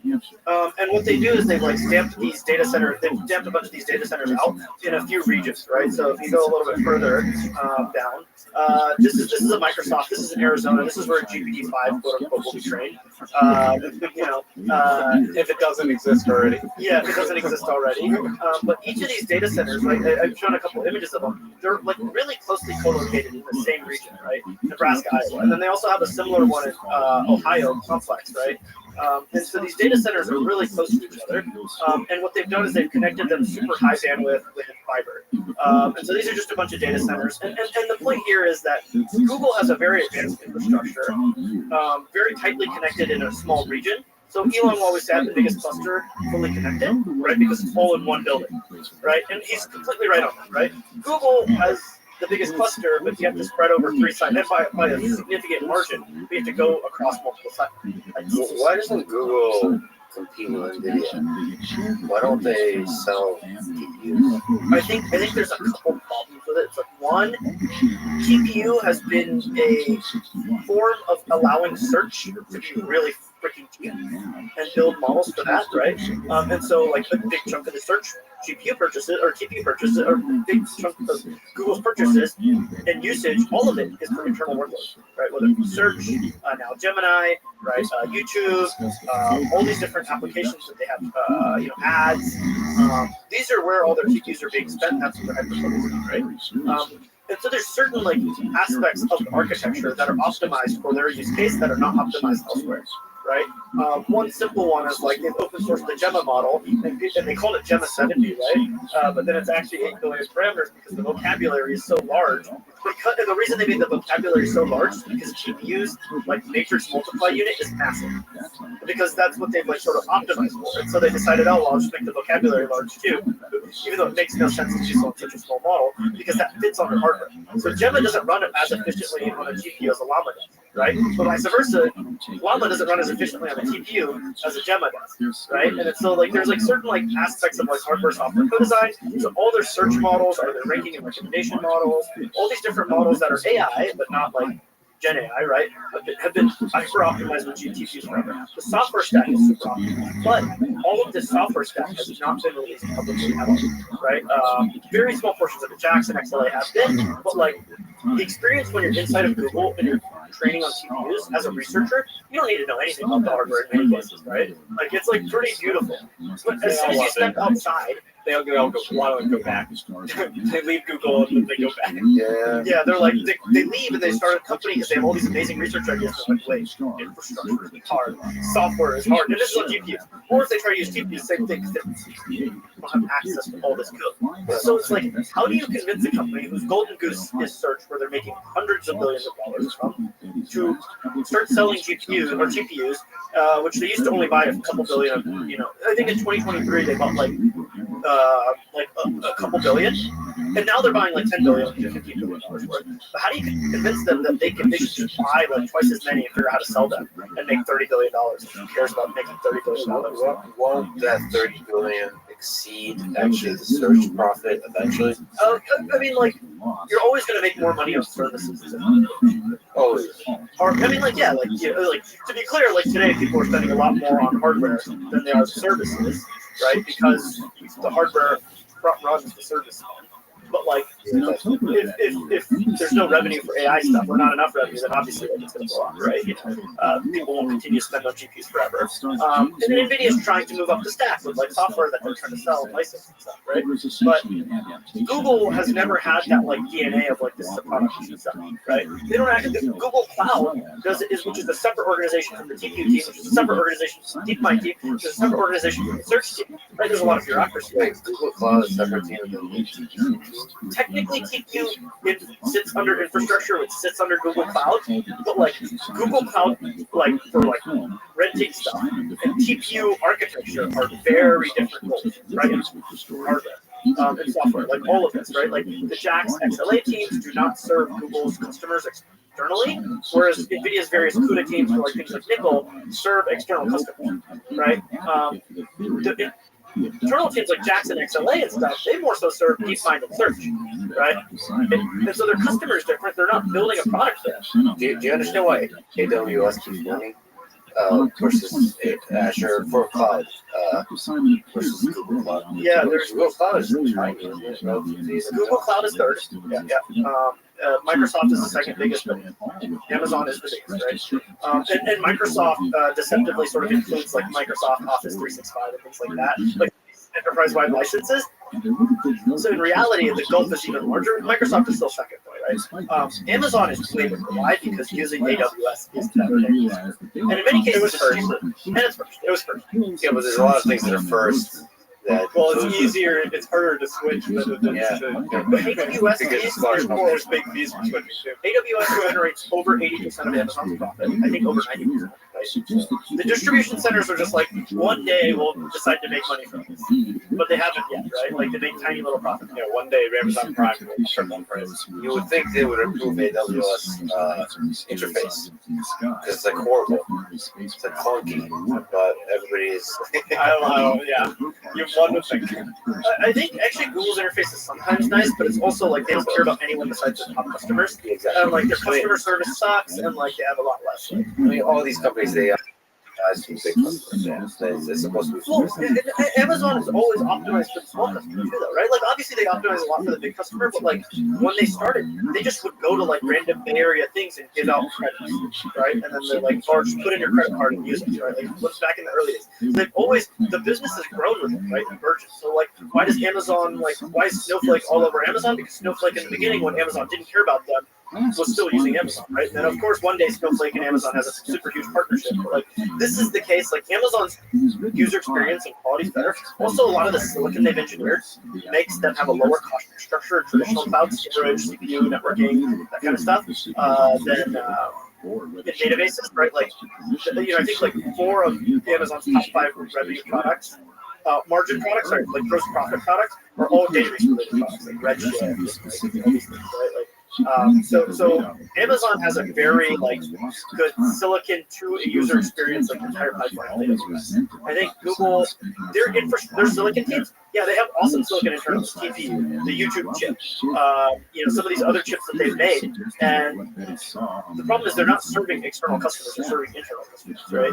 I mean, NVIDIA's entire culture is designed from the bottom up to do this. There's this recent book, The NVIDIA Way by Jake Kim, that details this and how they look for future opportunities and ready their CUDA software libraries to make it so that new applications of high-performance computing can very rapidly be evolved on CUDA and NVIDIA chips. And that is entirely different than Google as a services business. Yeah, NVIDIA, it should be said, is truly special. Like, I mean, they, as a whole, the culture and everything, they're really obsessed with it. Speaking of which, is there somebody that can even challenge NVIDIA hardware-wise? And Intel, AMD? I really don't think so. We went through a very long process of working with AMD on training on their GPUs and inference and stuff. And they're decent. Their hardware is better in many ways than NVIDIA's. The problem is their software is really bad. And I think they're getting better, right? They're getting better faster, but the gulf is so large. And like, they don't spend enough resources or have it historically, right? Maybe they're changing their tune now, but for multiple months we were submitting those bugs, right? Like sending out, right? Like what the fuck? Like why are we submitting those bugs, right? Because they only cared about their like biggest customers, and so they ship from a private image, blah blah blah. And it's like okay, but like I am just using PyTorch and I want to use publicly available libraries, and you don't care about that, right? So they're getting better, but like I think AMD is not possible. Intel's obviously in dire straits right now and needs to be saved somehow. Very important for national security, for American technology. Can you explain the obviously? So why are they in dire straits? Going back to earlier, only 3 companies in R&D, right? Taiwan, Hsinchu, Samsung, Pyongyang, and then Intel Hillsboro. Samsung's doing horribly, Intel's doing horribly. We could be in a world where there's only one company that can do R&D. And that one company already manufactures most of the chips. They've been gaining market share anyways. Like, that's a critical thing, right? So what happens to Taiwan means the rest of the world semiconductor industry and tech relies on Taiwan, right? And that's obviously precarious. As far as like Intel, they've been slowly, steadily declining. They were on top of servers and PCs, but now Apple's done the M1 and NVIDIA's releasing a PC chip and Qualcomm's releasing a PC chip. And then servers, hyperscalers are all making their own ARM-based server chips. And Intel has no AI silicon like wins, right? They have very small wins. And they never got into mobile because they said no to the iPhone. And like, all these things have compounded, and they've lost their process technology leadership, right? They were ahead for 20 years, and now they're behind by at least a couple of years, right? And they're trying to catch back up, and we'll see if like their 18A, 14A strategy works out, where they try and leapfrog TSMC. But like, and Intel's just like losing tons of money anyways, right? And they just fired their CEO, even though the CEO was the only person who understood the company well, right? We'll see. He was not the best, but he was pretty good, relatively technical guy. Where does Intel make most of its money? CPUs, though. PCs and data center CPUs. Yeah, but data center CPUs are all going cloud, and Amazon, Microsoft, Google are making ARM-based CPUs, and then PC side, AMD's gained market share. NVIDIA's launching a chip. That's not going to be a success, right? MediaTek, Qualcomm have launched chips. Apple's doing well, right? Like they could get squeezed a little bit in PC. Although PC generally, I imagine, will just stick in Windows side. Let's talk about the broad AI race. Who do you think wins? We talked about Google. The default leader has been Google because of their infrastructure. Well, like in the news, OpenAI is the leader. They're the leading. They have the best model. They have the best model that people can use, and they're They have the experts. most AI revenue. Yeah, OpenAI is winning. So who's making money on AI? Is anyone making money? So accounting profit-wise, Microsoft is making money, but they're spending a lot of capex, right? That gets depreciated over the years. Meta's making tons of money with recommendation systems, which is AI, but not right, right? Llama's losing money, right? I think Anthropic and OpenAI are obviously not making money because otherwise they wouldn't be raising money, right? they have to raise money to build more, right?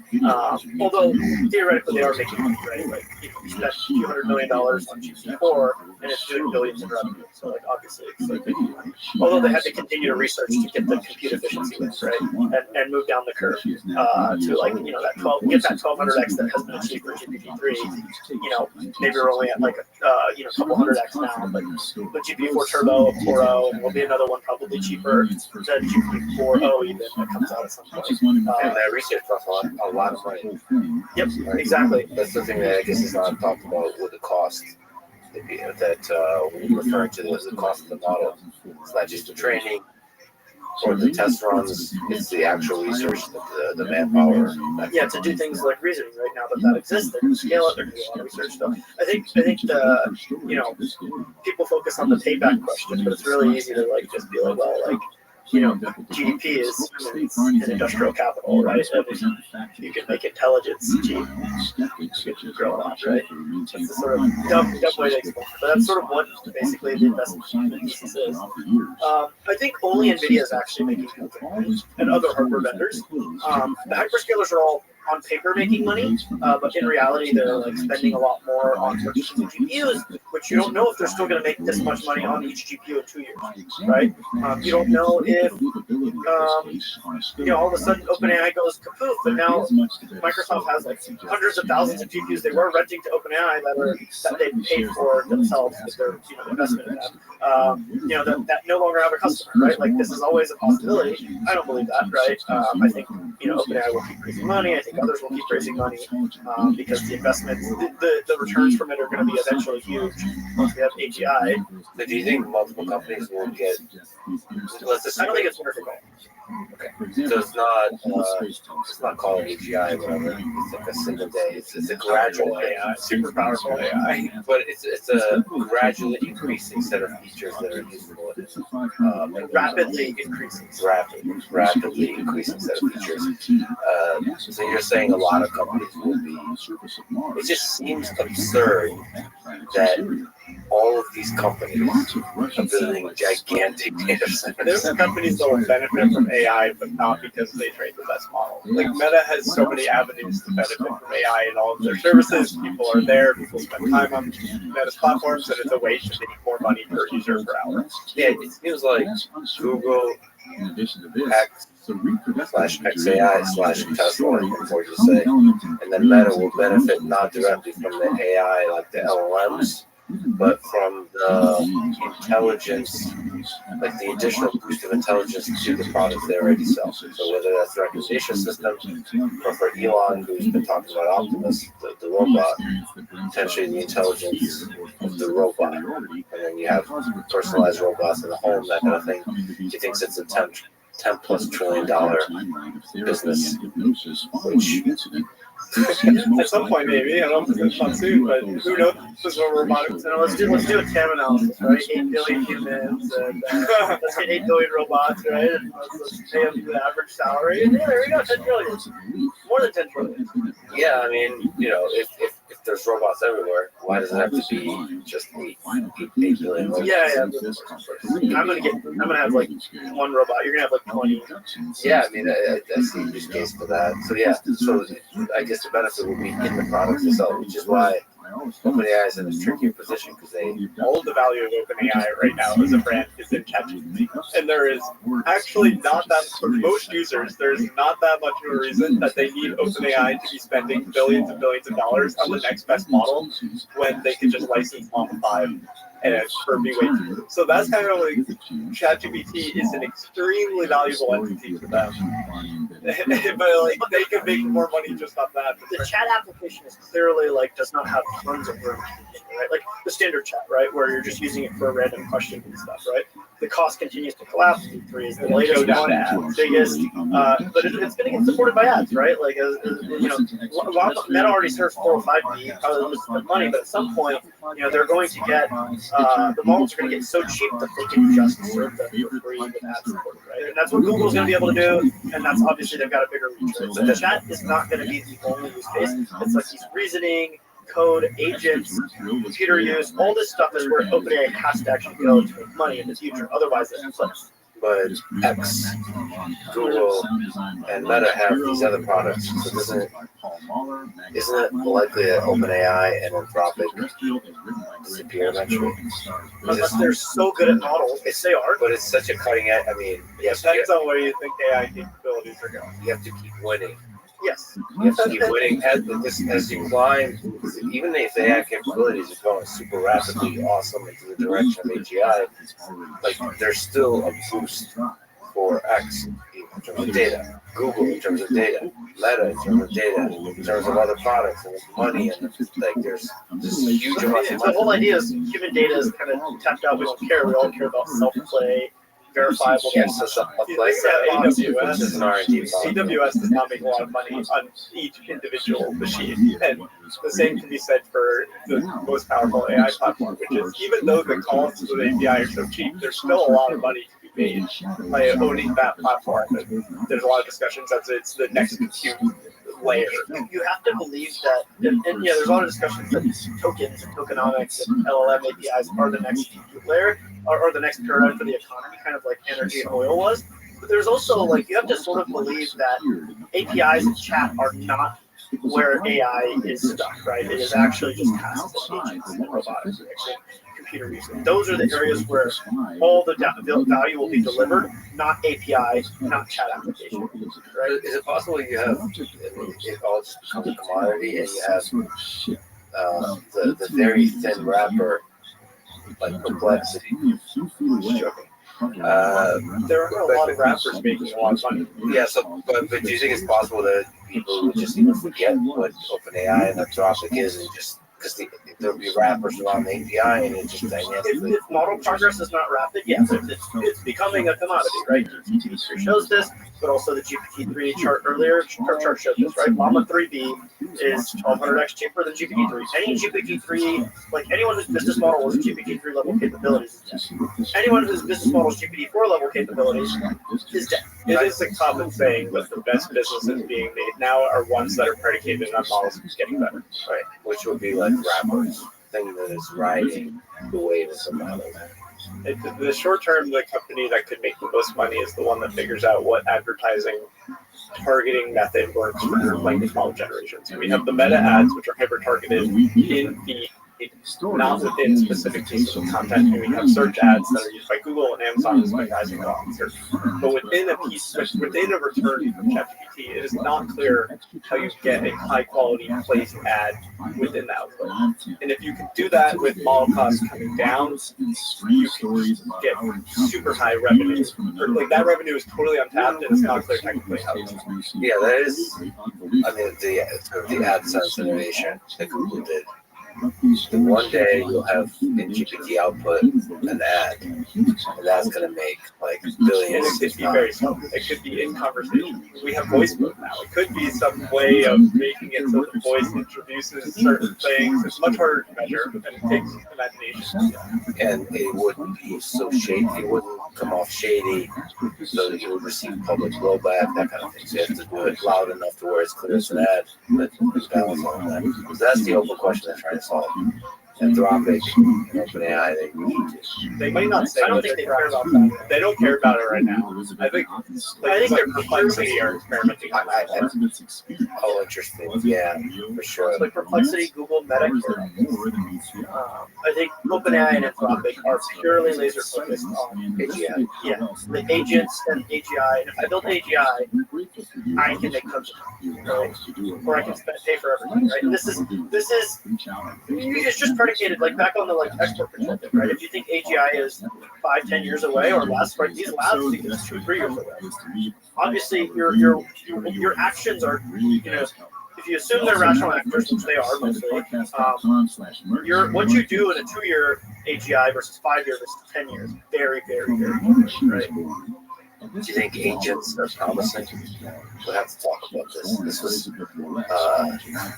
This is like the excitement of the year. The agents are going to run. This is the generic hype term that a lot of business folks are using. AI agents are going to revolutionize everything. Okay, so mostly the term agent is obviously overblown. We've talked a lot about reinforcement learning as a way to train for verifiable outcomes.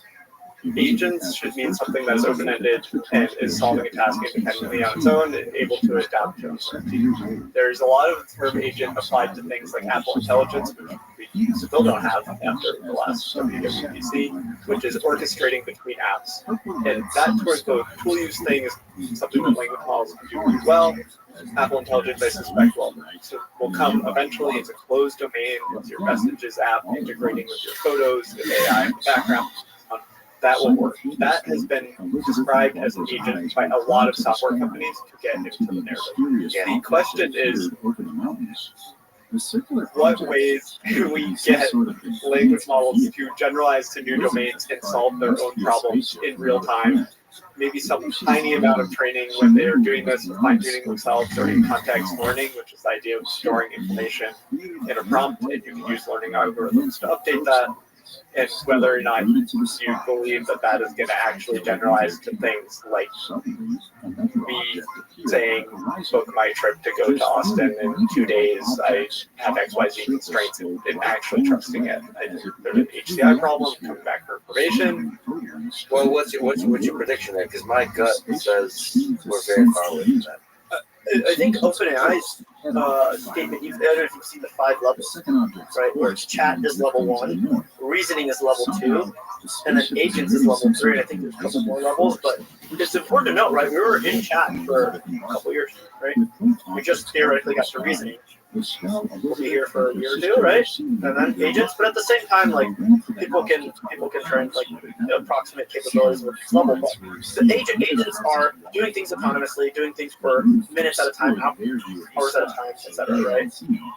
Reasoning is doing things for tens of seconds at a time, right? And then coming back with an output that's still to verify, try and check out, right? And the biggest problem is, of course, like it's the same thing with manufacturing. Right? Like there's the whole Six Sigma thing, right? Like, how many nines do you get, and you compound the nines onto each other, and it's like if you multiply, by the number of steps that are Six Sigma, you get to, a yield or something, right? So like in semiconductor manufacturing, tens of thousands of steps, 9999999 is not enough, right? Because multiply that many times, you actually end up with like 0% yield, right? Or zero, low yield, or zero. And this is the same thing with agents, right? Like chaining tasks together each time. LLMs, even the best LLMs, is particularly pretty good benchmarks. Don't get 100%, right? They get a little bit below that because there's a lot of noise. And so, how do you get to enough nines, right? This is the same thing with self-driving. We can't have self-driving because without it being like super geofenced like Google's, right? And even then they have a bunch of teleoperators to make sure it doesn't get stuck, right? But you can't do that because it doesn't have enough nines. And self-driving has quite a lot of structure because roads have rules. It's well defined, regulation. When you're talking about computer use for the open web, for example, or the open operating system, like it's a mess. So like the possibility, I'm always skeptical of any system that is tasked with interacting with the human world. That's the thing. If we can't get intelligence that's enough to solve the human world on its own, we can create infrastructure like the human operators for Waymo over many years that enable certain work. There's a company, I don't remember what it is, but that's literally their pitches. Yeah, we're just going to be the human operator with agents. You just call us and we fix it. Same like an API call, that's hilarious. There's going to be teleoperation markets when we get from human robots, which is there's going to be somebody around the world that's happy to fix the fact that it can't finish loading my dishwasher when I'm unhappy with it, but that's just going to be part of the Tesla service package. I'm just imagining like an AI agent talking to another AI agent. One company has an AI agent that specializes in helping other AI agents. But if you can make things that are good at one step, you can stack them together. So that's why I'm like, if it takes a long time, we're going to build infrastructure that enables it. You see the operator launch. They have partnerships with certain websites, with DoorDash, OpenTable, things like this. Those partnerships are going to let them climb really fast. And all get really good at those things. kind of proof of concept that might be a network effect where more companies want to make it easier for AI. Some companies will be like, no, let's put blockers in place. This is the story of the internet we've seen. We see it now with training data for language models for companies. No, you have to pay. That's working it out. That said, I think like airlines have a very, and hotels have high incentive to make their site work really well, and they usually don't. Like if you look at how many clicks it takes to order an airplane ticket, it's insane. I don't. You actually can't call an American Airlines agent anymore. They don't have a phone number. It's horrible on many. And the interface one and all. To imagine that agents will be able to deal with that website when I, as a human, struggle. Like I have an existential crisis every time I try to book an airplane ticket. That I don't. I think it's going to be very extremely difficult to build the AI agent that's robust. But think about it, like United has accepted the Starlink term. They have to provide Starlink for free, and users are going to love it. What if one airline is, we're going to take a year, we're going to make our website have white text that works perfectly for the AI. Every time anyone asks about an AI flight, they buy whatever airline it is. Or like they just like, here's an API and it's only exposed to AI agents, and if anyone queries it, the price is 10% higher. And for any flight, we won't let you see any of our flights, and you can just book any of them. Here you go, agent. And then it's like, oh, and I made 10% higher price. Awesome. And like, am I willing to say that for like, hey, book me a flight to Sea Lex, right? It's like, yeah, whatever. I think computers and real world and open world are really, really messy. But if you start defining the problem in narrow regions, people are going to be able to create very, very productive things. And ratchet down cost massively, right? Like now crazy things like, robotics in the home, those are going to be a lot harder to do, just like self-driving, right? Because it's just a billion different failure modes, right? But like agents that can like navigate a certain set of websites and do certain sets of tasks, or like look at your take a photo of your groceries, your fridge, or like upload your recipes, and then like it figures out what to order from Amazon/Whole Foods food delivery. Like that's going to be like pretty quick and easy to do. I think so. It's going to be a whole range of like business outcomes. And it's going to be tons of sort of optimism around people can just figure out ways. To be clear, these sandboxes are exist. There are people who have built clones of all the most popular websites of Google, Amazon, blah blah blah, to make it so that there's OpenAI probably has them internally to train these things. It's the same as DeepMind's robotics team for years has had clusters for robotics where you interact with robots fully remotely. They just have a lab in London, and you send tasks to it and arrange the blocks, and you do this research. Obviously, there's text there that fix stuff, but we've heard these cranks of automation before. You go from sandbox to progress, and then you add one more domain at a time. Generalizing. In the history of NLP and language processing, instruction tuning tasks per language model used to be one language model did one task. And then in the instruction tuning literature, there's this point where you can start adding more and more tasks together, where it just starts to generalize to every task. And we don't know where on this curve we are. For reasoning with this RL verifiable domains, we're early, but we don't know where the point is where you just start training on enough domains and more domains just start working, and you cross the generalization barrier. Well, what do you think about the programming context?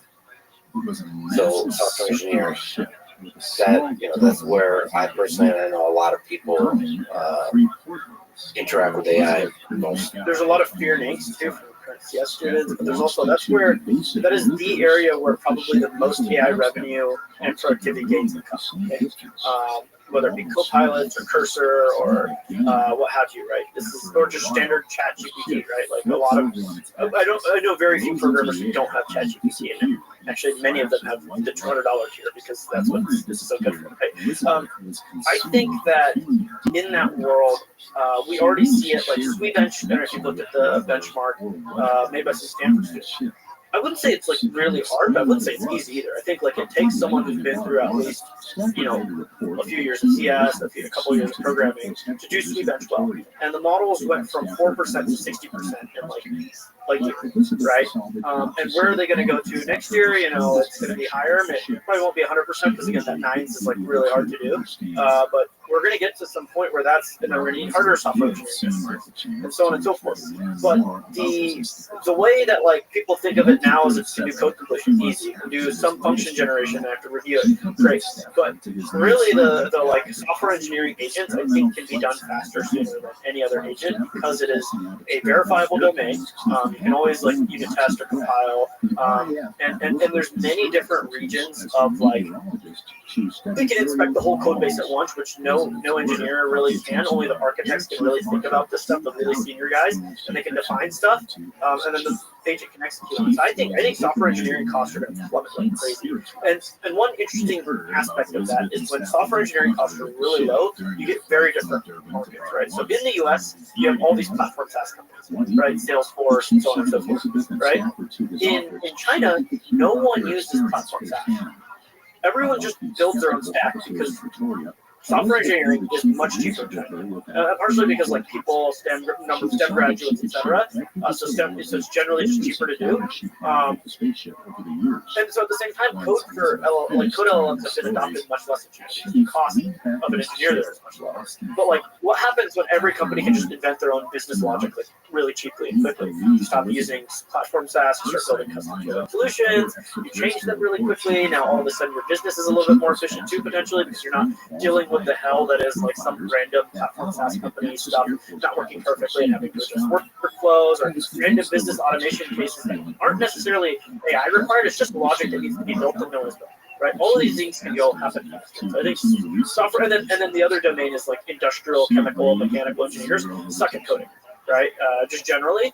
And like their tools, like semiconductor engineers, their tools are 20 years old. All the tools run on XP, including ASML lithography tools, run on Windows XP, right? It's like, and like a lot of the analysis happens in Excel, right? Like it's just like, guys, like you guys can move 20 years forward with all the data you have and gathered and like do a lot better. It's just you need the engineering skills for software engineering to be delivered to the actual domain expert engineer. So I think that's the area where I'm like super duper bullish of generally AI creating value. The big picture is that I don't think it's going to be a flip. We talked. I think that a really good example of how growth changes is when Meta added stories. So Snapchat was on an exponential. They added stories. It flat. Software engineers went up into the right. AI is going to come in. It's probably going to be flat. It's like now again, everyone's going to lose their job. It's hard because the supply corrects more slowly, so the amount of students is still growing, and that'll correct on a multi-year, like a year delay, but the amount of jobs will just turn, and then maybe in 20, 40 years, it'll be well down. But in those few years, there'll never going to be the snap moment where it's like software engineers aren't useful. I think also the nature of what it means to be a programmer and what kind of jobs programmers do changes. Because I think there needs to be a human in the loop with everything you've talked about. There's a really important human in that picture of like correcting the code. Like fixing the context. Yep. And debugging also, like debugging by reading the code, understanding steering the system, like no, you missed the point, adding more to the prompt. Kind of like, yes, adding the human. Designing the perfect Google button. Google's famous for having people design buttons that are so perfect. It's like, how is AI going to do that? Because like they can give you all ideas. Perfect button. I mean, that's the thing. We call it taste. Humans have one thing humans can do is figure out what other humans enjoy better than AI systems. That's where the preference. You loading that in, but ultimately humans are the greatest preference generally. That's where the preference comes from. And humans are actually very good at reading, like judging between two things. This goes back to the core of what early judgment preference tuning is that it's hard to generate a good answer for a lot of problems, but it's easy to see which one is better. That's how we're using humans for AI now, is judging which one is better. That's what software engineering could look like. The PR review, here's a few options. What are the here's the potential pros and cons? And they're going to be judges. I think the thing I would very much recommend is programmers start using AI and embracing that role of the supervisor of the AI system and like partner of the AI system versus writing from scratch or not learning coding at all and just generating stuff. Because I think there actually has to be a pretty high level of expertise as a programmer to be able to manage increasingly intelligent systems. I think it's that, and then becoming a domain expert. Sure. Yeah, because like seriously, if you go look at aerospace or semiconductors or chemical engineering, everyone is using really crappy platforms, really old software. Like the job of a data scientist is like a joke, right? In many cases, it's very real, but it's like bring what the forefront of human capabilities are to your domain, and like even if the forefront is like from the AI, your domain, you're like at the forefront. Right? So it's like you have to be at the forefront of something, and then leverage the like rising tide that is AI for everything else. Oh yeah, there's so many low hanging fruit everywhere in terms of where software can like help automate a thing or digitize a thing in the legal system. I mean, that's why Doge is exciting. Yeah, but I got to hang out with a bunch of the Doge folks, and government is like so old school. It's like begging for the modernization of software, of organizing the data, all this kind of stuff. I mean, in that case, it's by design, because bureaucracy protects centers of power and so on, but software breaks down those barriers, so it hurts those that are holding out the power, but ultimately benefits humanity. So there's a bunch of domains of that kind. One thing we didn't fully finish talking about is open source. So first of all, congrats. You released Yeah. Tulu. I'll explain what a Tulu is. A Tulu is a hybrid camel when you breed a dromedary with a back Korean camel. Back in the early days after ChatGPT, there was a big wave of models coming out like alpaca, vicuna, etc., that were all named after various mammalian species. So Tulu the brand is multiple years old, which comes from that. And we've been playing at the frontiers of post-training with open source code. And this first part of this release was in the fall, where we built on Llama's open models, open weight models, and then we add in our fully open code or fully open data. There's a popular benchmark that is Chatbot Arena, and that's generally the metric by which how these chat models are evaluated. And it's humans compare random models from different organizations. And if you looked at the leaderboard in November, December, among the top 60 models from tens, 20s of organizations, none of them had open code or data for just post-training. Among that, even fewer or none have pre-training data and code available, but post-training is much more accessible at this time. It's still pretty cheap and do it. And the thing is, like, how high can we push this number where people have access to all the code and data?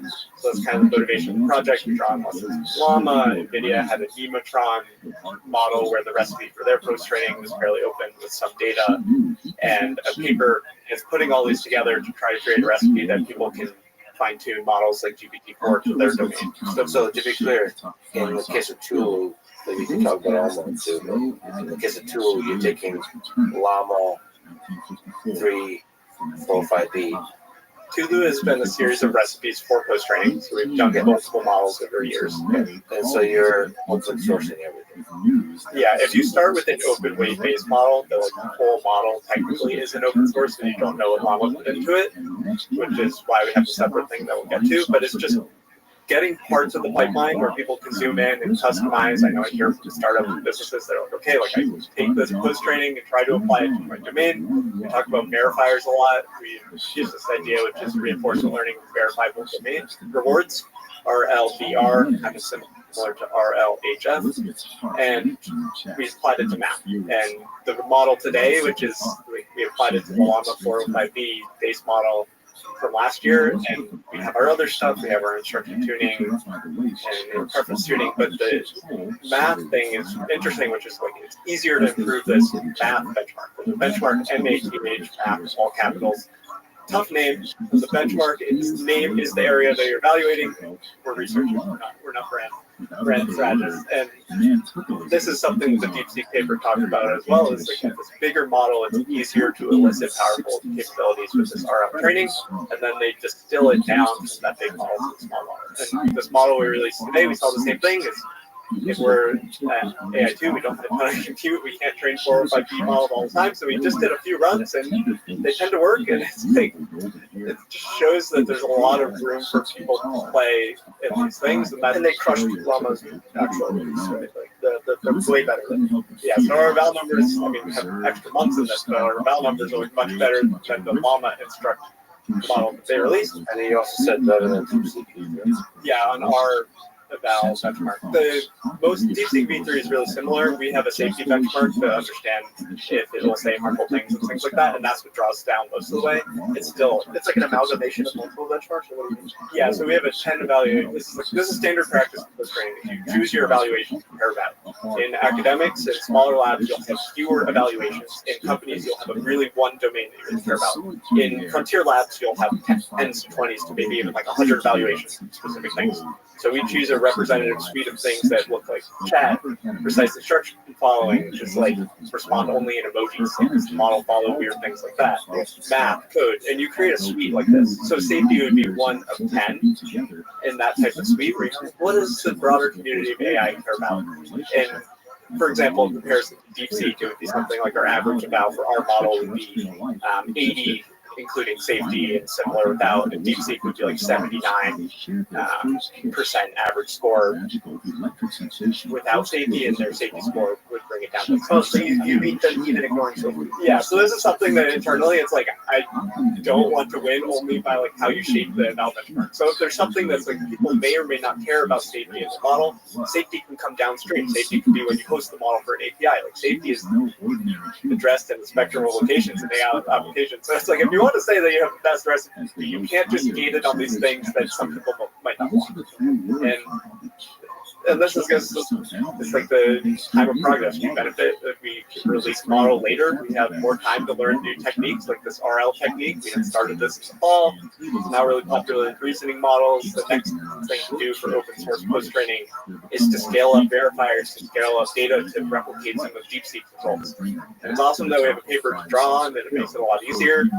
And that's the type of things that is going on among academic and closed frontier research in AI. Since you're pushing open source, what do you think is the future? Do you think DeepSeek actually changes things since it's open source or open weight, or is pushing the open source movement into the open direction?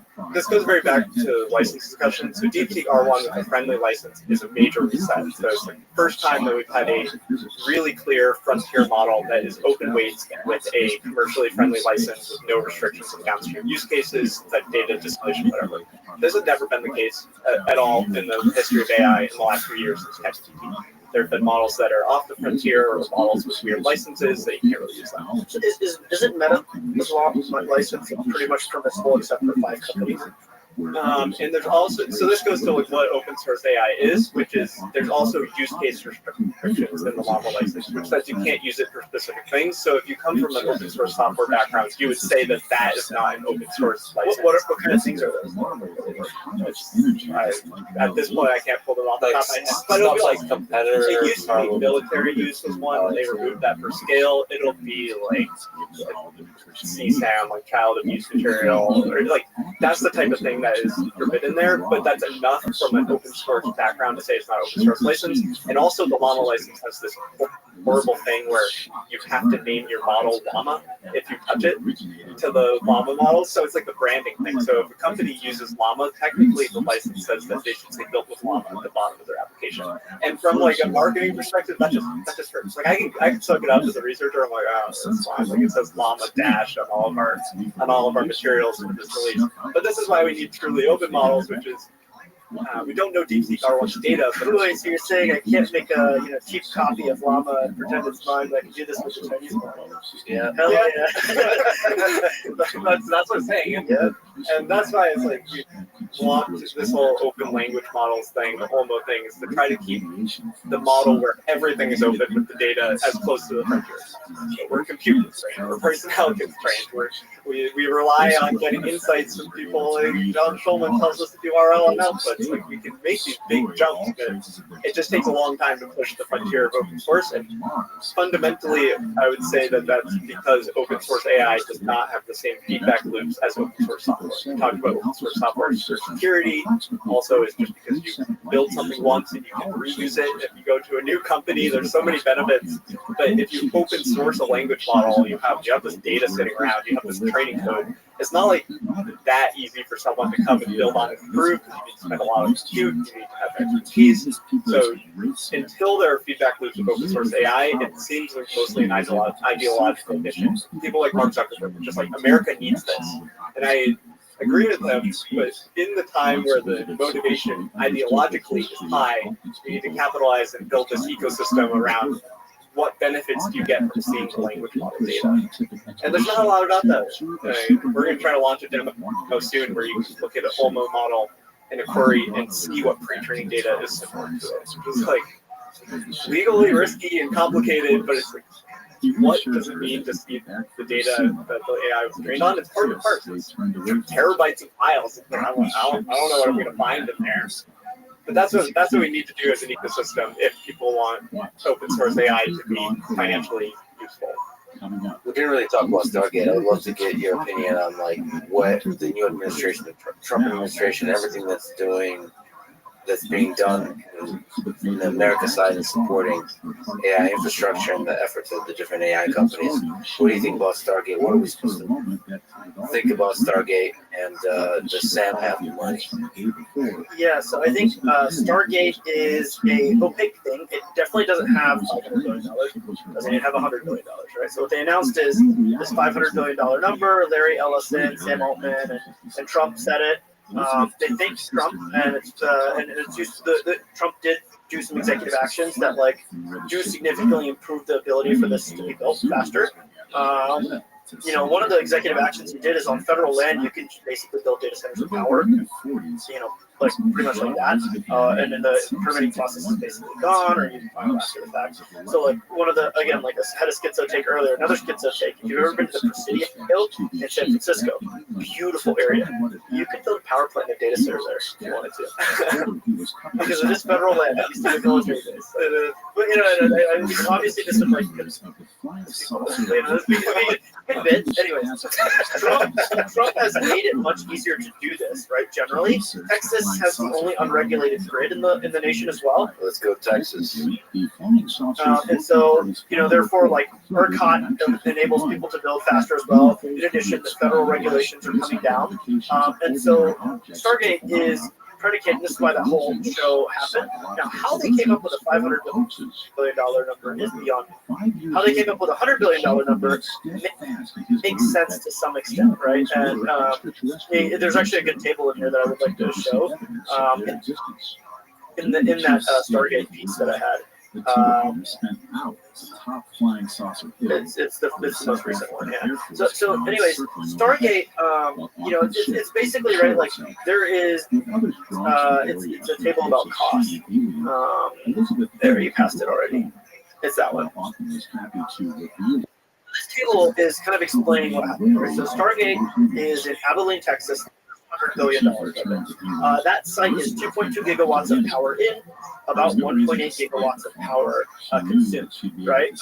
Per GPU, they have like roughly Oracle is already building the first part of this before Stargate came about. Clearly, they've been building for a year. They tried to rent it to Elon, in fact, right? But Elon was like, "It's too slow. I need it faster." So then he went and did spend his thing. And so OpenAI was able to get it with this like weird joint venture called Stargate. They initially signed a deal with just Oracle for the first section of this cluster, right? This first section of this cluster, right, is roughly $5 billion to $6 billion of server spend, right? And then there's another billion or so of data center spend. But and then likewise, like if you fill out that entire 1.8 gigawatts with the next two generations of NVIDIA's chips, GB200, GB300, VR200, and you fill it out completely, that ends up being roughly $50 billion of server costs, right? Plus there's data center costs, plus maintenance costs, plus operation costs, plus all these things. And that's where OpenAI gets to their $100 billion announcement that they had, right? Because they talked about $100 billion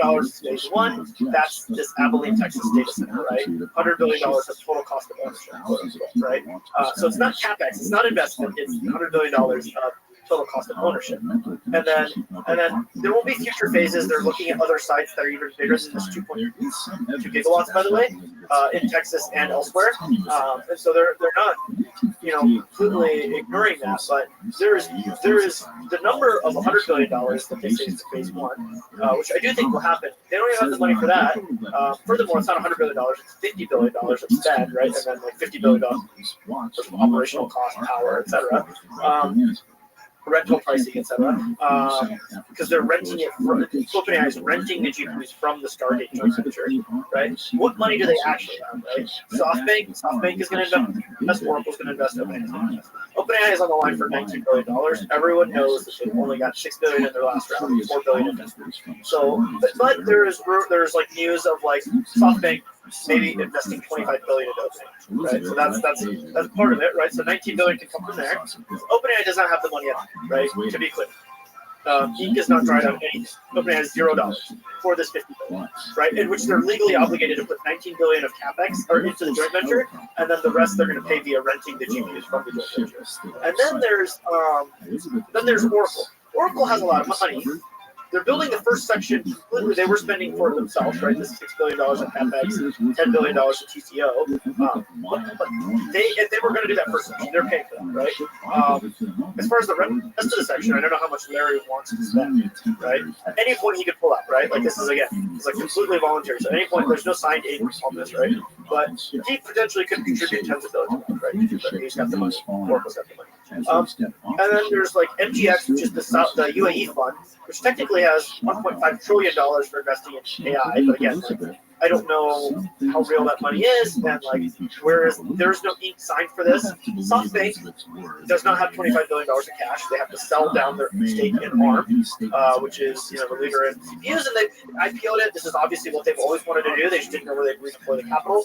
Selling down the stake in ARM makes a ton of sense, so they can sell that down and invest in this if they want to, and invest in OpenAI if they want to. As far as like money secured, the first 100,000 GB200 cluster is like funded.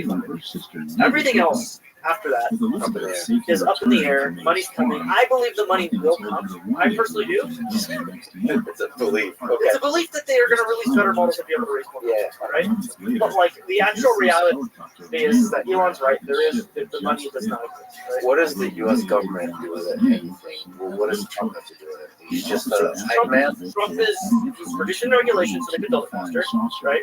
And he's allowing them to do it, right? Because any investment of this side is going to involve interest, right? So obviously he's going to allow them to do it. He's going to enable the regulations to actually allow it to be built. I don't believe there's any U.S. government dollars being spent. Yeah, so I think he's also just creating a general vibe that this is regulation will go down, and this is the era of building. So if you're a builder, you want to create stuff, you want to launch stuff, this is the time to do it. And so like we've had this 1.8 gigawatt data center in our data for over a year now. We've been like sort of sending it to all of our clients, including many of these companies that are building the multi-gigawatts. But that is like at a level that's not quite maybe executives like seeing $500 billion, $100 billion, and then everyone's asking them like, so it could spur like another like an even faster arms race, right? Because there's already an arms race, but like this like $100 billion, $500 billion number, Trump talking about it on TV, like it could spur the arm race even faster, and more investors to flood in, et cetera, et cetera. So I think you're right. Is that in that sense that OpenAI or sort of Trump is sort of like championing people are going to build more, and his actions are going to let people build. What are you excited about these several years that are upcoming in terms of cluster build-outs, in terms of breakthroughs in AI, like the best possible future you can imagine in the next couple of years, 2, 3, 4 years? What does that look like? Just it could be very specific technical things like breakthroughs on post training, or it could be just size, big, yeah. I mean, impressive clusters. I really enjoy tracking supply chain and what. I really do. It's really fun to see like the numbers numbers, the cost, who's building what capacity, helping them figure out how much capacity they should build, what it deals, strategic stuff. That's really cool. I think technologically, there's a lot around the networking side that really excites me with optics and electronics, right? Like kind of getting closer and closer, whether it be co-packaged optics or some sort of like quantum form switching. This is internal to cluster. Yeah. Also, multi-data center training, right? Like there's people are putting so much fiber between these data centers and lighting it up with so many different, with so much bandwidth that there's a lot of interesting stuff happening on that end, right? Telecom has been really boring since 5G. And now it's like really exciting again. Can you educate me a little bit about the speed of things? So the speed of memory versus the speed of interconnect versus the speed of fiber between data centers. Are these like orders of magnitude different? Can we at some point converge towards a place where it all just feels like one computer? No. I don't think that's possible. It's only gonna get harder to build, not easier. Okay. It's only gonna get more difficult and complicated and more layers, right? The general image that people like to have is like this hierarchy of memory. So on chip is really close, localized within the chip, right? You have registers, right? Those are shared between some compute elements, and then you have caches which are shared between more compute elements. Then you have like memory, right? Like HBM or DRAM, like DDR memory, whatever it is, and that's shared between the whole chip. And then you can have pools of memory that are shared between many chips, right? And then storage and keep zoning out, right? The access latency across data centers, across within the data center, within a chip is different. So like you're always going to have different programming paradigms for this. It's not going to be easy. Programming and stuff's going to be hard, maybe, right? With programming. But the way to think about it is that like there's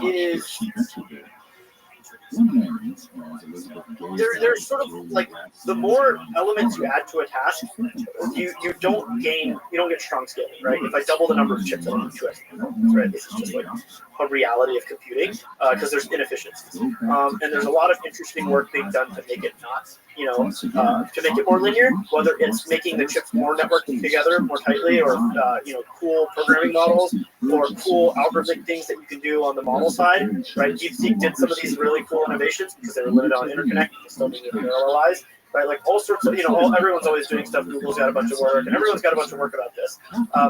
That stuff is super exciting on the model and workload and innovation side, right? Hardware, solid state transformers are interesting, right? For the power side, there's all sorts of stuff on batteries. There's all sorts of stuff on, I think when if you look at every layer of the compute stack, right, whether it goes from lithography and etch all the way to like fabrication, to like optics, to networking, to power, to transformers, to cooling, to networking, and you just go on up and up and up and up the stack. Even air conditioners for data centers are like innovating, right? Like it's like there's like copper cables are innovating, right? Like you wouldn't think it, but copper cable is like, there's some innovations happening there with like the density of how you can pack them. And like it's like all of these layers of the stack, all the way up to the models. Human progress is at a pace that's never been seen before. I'm just imagining you sitting back in a layer somewhere with screens that everyone's monitoring the supply chain, where all these clusters, like all the information you're gathering. There's a big team. There's a big team. I mean, you do quite incredible work with semi-analysis. I mean, just keeping your finger on the pulse of human civilization in the digital world. Pretty cool. Like just to watch, feel that. Feel all of us like doing shit, epic shit. Build an API. I mean, from meme to like reality. Is there like breakthroughs that you're like looking forward to potentially? A while to think about this. That was beautiful spot. I knew this was coming, and it's like realistically, training models is very fun because there's so much looking through. And the thing that makes my job entertaining, I train models, I write analysis about what's happening with models, and it's fun because there is obviously so much more progress to be had. And the real motivation why I do this, like somewhere where I can share things, is that there's just I don't trust people that are like, trust me, bro, we're gonna make AI good. It's like we're the ones that it's like we're gonna do it, and you can trust us, and we're just gonna have all the AI. And it's just like I would like a future where more people have a say what AI is and can understand it. And it's a little bit less fun that it's not a like positive thing. I'm like, this is just all really fun. Training is fun. bring people in is fun, but it's really like AI, if it is going to be the most powerful technology of my lifetime, it's like we need to have a lot of people involved in that, and Making it open helps with that. As accessible as possible, as open as possible.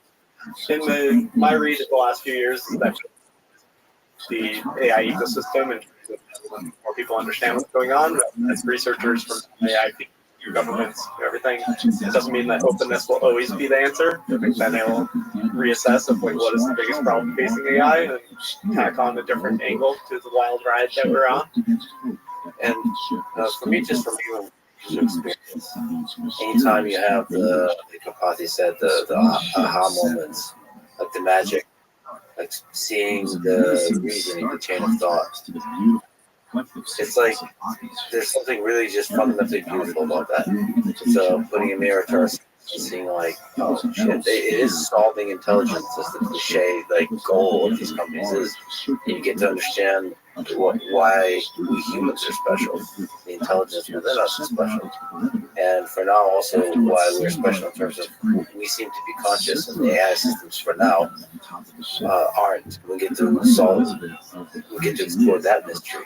So it's just really cool to get to explore these questions that I don't think I would have never imagined would be even possible.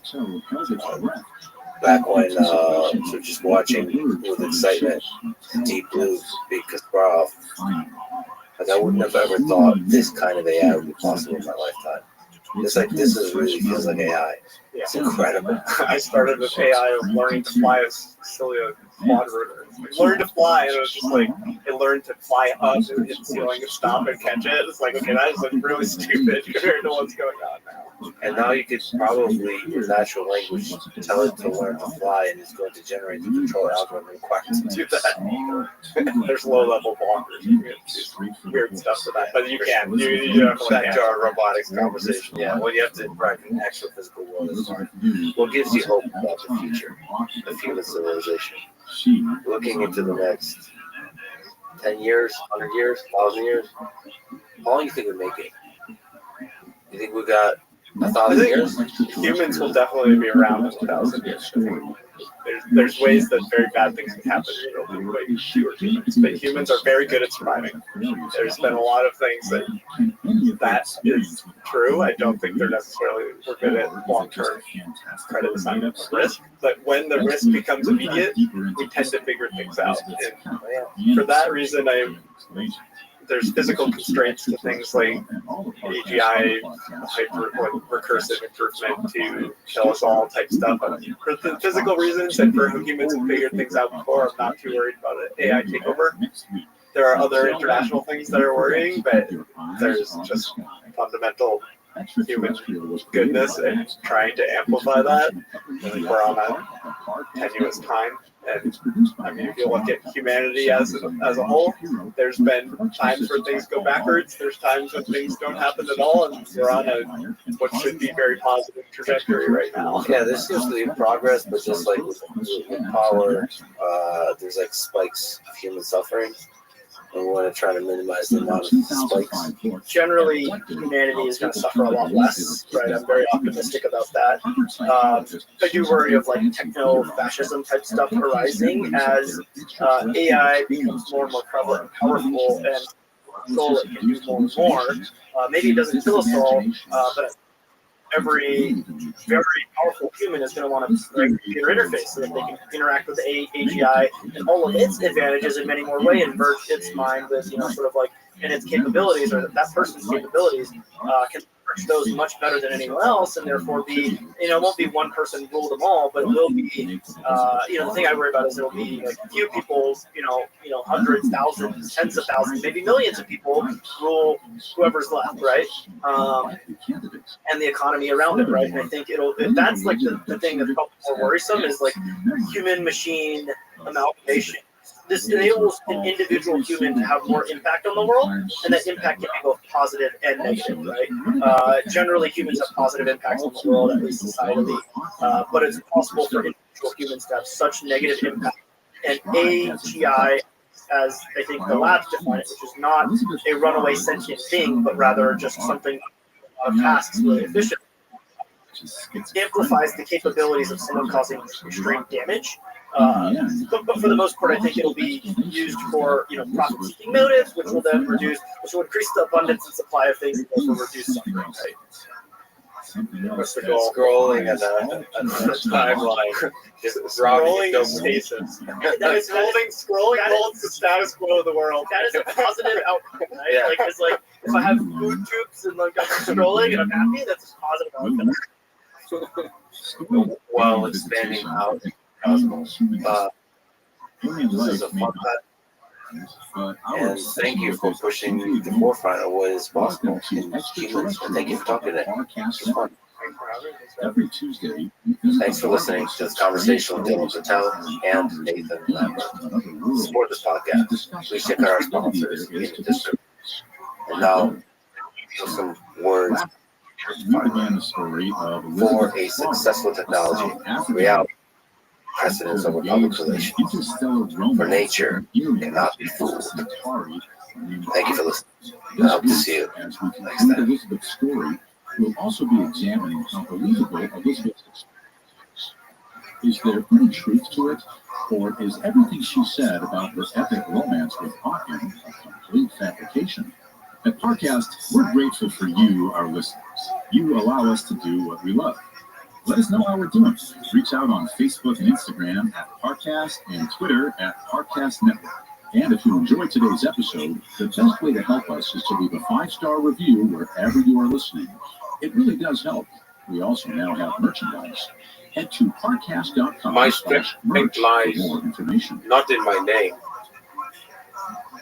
but in the backing of 1.4 billion Indians Ever since she and was a thousands child, of years of Elizabeth timeless Clark culture and had always been heritage. able to rely on So wherever I go, He had saved her I carry with me the essence of thousands of years of Vedic tradition, the timeless teachings of Swami Vivekananda, and civilian journalists. and the blessings, Now she was on her own, hiding dreams, behind a bush and with her aspirations of friend 1.4 as billion two Indians. mysterious astronauts pointed a When I small, shake hands with the world leader, at Elizabeth's horse. it's not She lived. Modi, Although but Hawking did 1.4 post the billion resemblance of Indians human doing hands, so.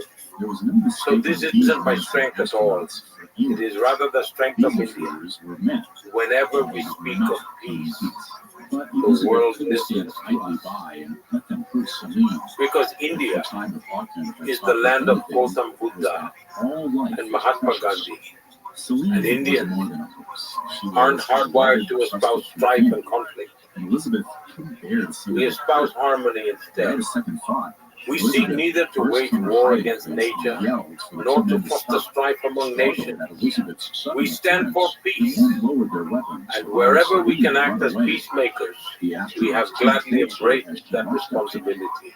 Elizabeth was My so furious early that life she was attempted spent in to slap extreme Elizabeth poverty, across the face. but we But never Hawking had taught her another valuable lesson. really Words were much more felt the burden of powerful than poverty. words. Elizabeth You got see, face to face with someone the who is lead used to astronaut wearing and fine went on the shoes offensive. She will chastised feel him their by pointing his absence weapon at Celine when and they don't told have him them. he and his companion But for had us, no we right had to never land their worn craft. shoes in our She lives. said South Africa was So, a peaceful country. how would we There was even no know that place wearing for their shoes was a big violence. deal? The lead astronaut We weren't in Elizabeth with a position to cold, compare. steely glare. That's It just was how we clear did. nobody had ever dared When to I speak to became them this Prime way. Minister, Elizabeth feared he might turn I his weapon on specially her. invited Pakistan to my swearing-in ceremony, so we could turn over a new leaf. Yet, every noble attempt at fostering peace was met with hostility and betrayal. We sincerely hope that wisdom prevails upon them, and they choose the path of peace. I believe even the people of Pakistan long for peace. Look, regarding what you said about criticism and how I deal with it, if I had to summarize in one sentence, I welcome it. I have a strong belief They have been able to track Hawking's ship that with their sophisticated spyware. criticism is the soul of His democracy. incredible technology.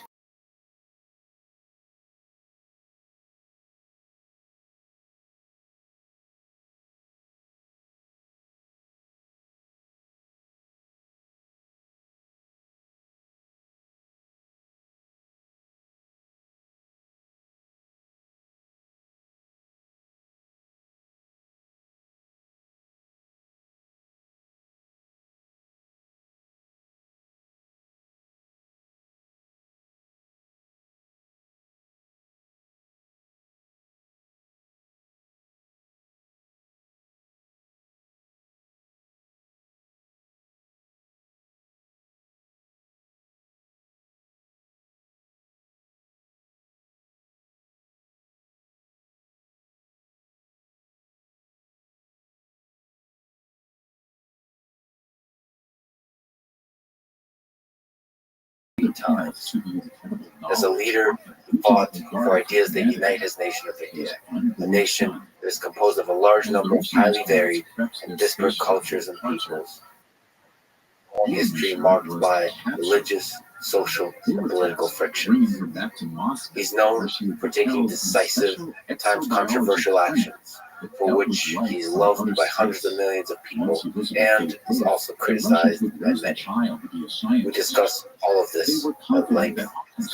On the world stage, he is respected as a peacemaker and friend by most major world leaders, even those whose nations are at war with each other. From the United States to China, to Ukraine and Russia, to Israel, Palestine, and the Middle East, and everywhere else. Now, at this moment in history, it is clear, at least to me, that the flourishing of human civilization hangs in the balance. With several wars on the brink of escalation to regional and even global conflict, rising tensions between nuclear powers, technological developments from AI to nuclear fusion that aim to completely transform society and geopolitics as we know it, and, of course, generally, increasing political and cultural turmoil. So now, more than ever, we need great leaders, great peacemakers, who build bridges, not destroy them, who may preserve the identity of their nations but still celebrate the common humanity of all of us, all people on earth. For this and many other reasons, this conversation with Prime Minister Modi was one of the most remarkable I've ever had. You may hear such words that think that I'm just enamored by power or access. No, never was, never will be. I do not idolize anyone, especially those in power. I'm generally skeptical of power, money, and fame because they're a natural corrupting influence on the mind, the heart, the soul of a person. The whole point of all the conversations I've had in my life, on mic and off mic, is that I try to see and explore the full complexity of every human being, the good and the bad. I believe we're all the same in a deep fundamental sense, all capable of good, all capable of evil, all carry stories of pain, stories of hope.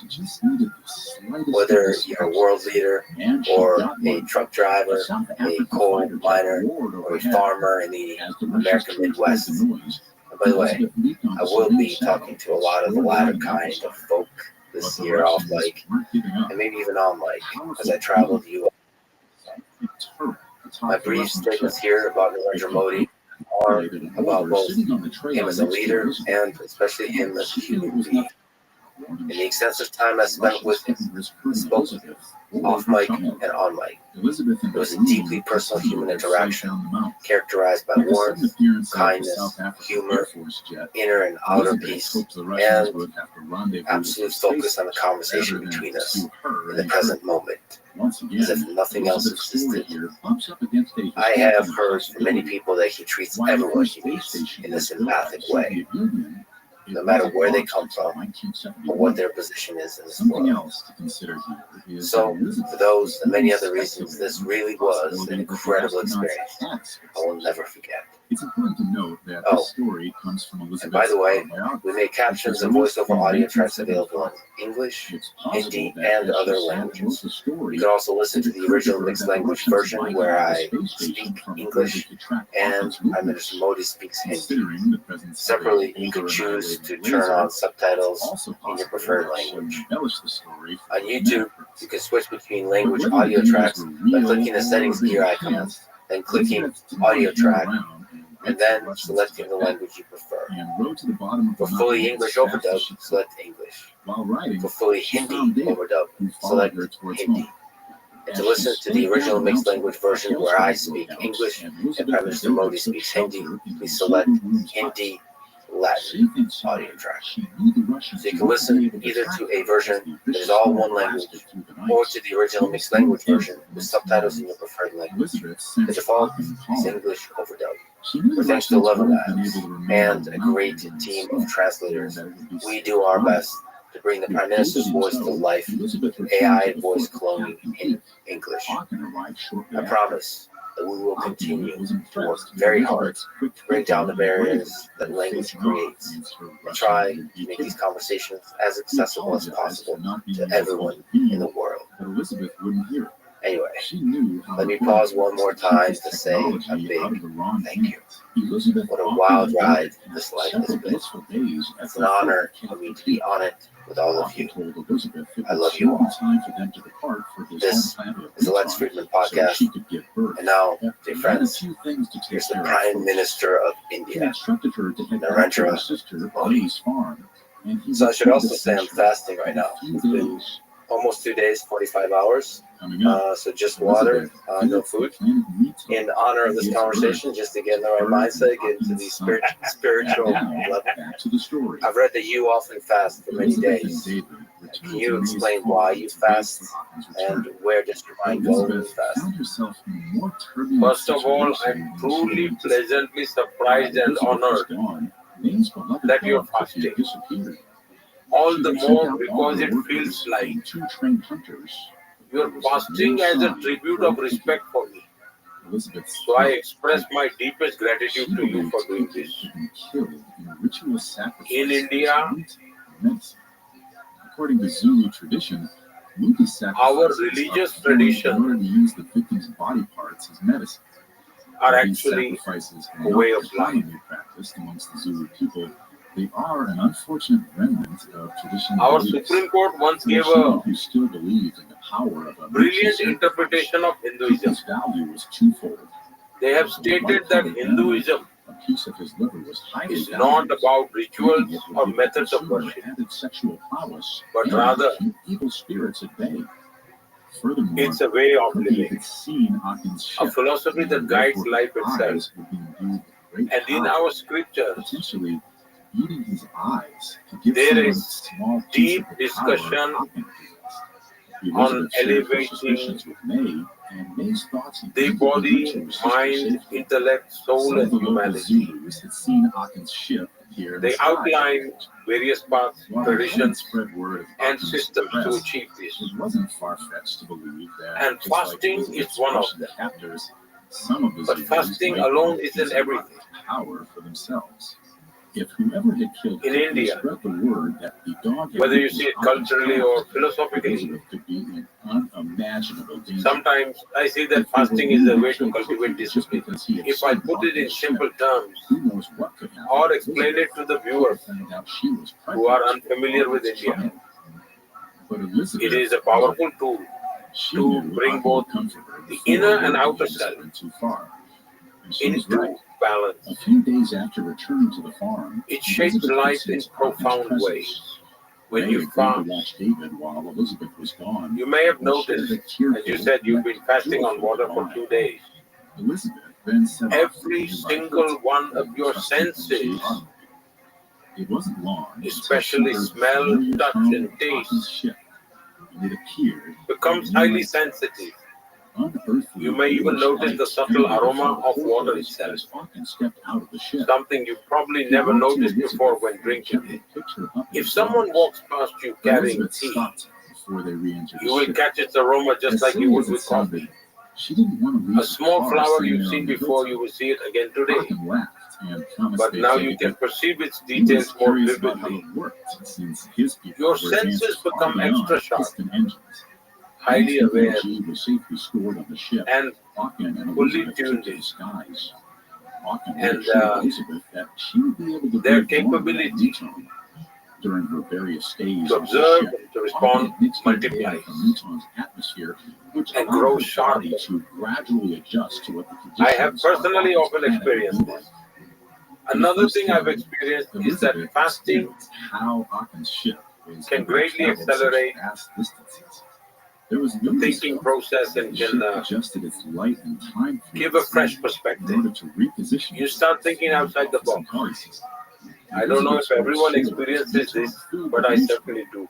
She leaned her head on Most Hawkins' people chest assume as the ship that descended to the fasting atmosphere and landed on the simply roof of means giving Hawkins' up home. food Hawkins' or not family eating. welcomed Elizabeth as if she was one of their own. But that's just the Elizabeth physical not aspect only of how fasting. happy and healthy they are, If someone is forced to go without food due to hardship, with an empty stomach, can we call that fasting? Fasting is actually a scientific process. Whenever I fast for an extended period, I prepare my body in advance. For 5 to 7 days before the fast, I follow various Ayurvedic practices and yoga practices, along with other traditional cleansing methods, to internally reset my system. Before actually beginning the fast, I make sure to drink a lot of water as much as possible. So you could say that this detoxification process helps prepare my body in the best possible way. And once I begin fasting, for me it's an act of devotion. For me, fasting is a form of self-discipline. For me personally, even while I go about doing my daily activities during a fast, my mind remains deeply introspective and focused inward. And that experience is profoundly transformative for me. My practice of fasting didn't come from reading books, listening to sermons, or following a tradition just because my family happened to have observed it. It came from my own personal experience. During my school days, there was a movement inspired by Mahatma Gandhi's vision. His vision of cow protection. The government had not enacted any laws at the time. At the time, people across the country observed a one-day fast by gathering in public places in silent protests. We were just kids. Probably had just finished primary school. Something inside me said I should be part of this. And that was the first time in my life I experienced fasting. At such a young age, I felt neither hunger nor any desire for food. Instead, I felt a new awareness, a surge of energy within me. So I became convinced that fasting is a science, far beyond just skipping meals. It is something far greater than that. Then gradually, I refined my body and mind through various experiments. Over time, it became a long and disciplined journey for me. And one thing is certain, fasting never slows me down. I work just as much as usual. Sometimes I even work more. And another fascinating thing I've noticed is that when I need to express my thoughts, I'm amazed at where they come from and how they flow. It's truly an incredible experience. So you still do meetings with world leaders, you still manage the affairs of India, you still carry out your role as a leader on the world stage, all fasted in sometimes 9 days. Well, this practice has a long historical context. I hope it may be interesting for those listening. There is an ancient tradition in India called Chaturmas. During the monsoon season, we know that the digestion tends to slow down. And so in this season, many people in India follow the practice of eating only a single meal within 24 hours. For me, this starts around mid-June and goes on until after Diwali, around November. For about 4 to 4.5 months, I follow this tradition of eating only once in 24 hours. Then comes the Navratri festival in India, which usually falls in September or October. During this time, the whole country celebrates Durga Puja, a festival of strength, devotion, and spiritual discipline. This lasts for 9 days. During this time, I completely abstain from food and only drink hot water. Although drinking hot water has always been a part of my daily routine. My past lifestyle was such that I naturally developed this habit over time.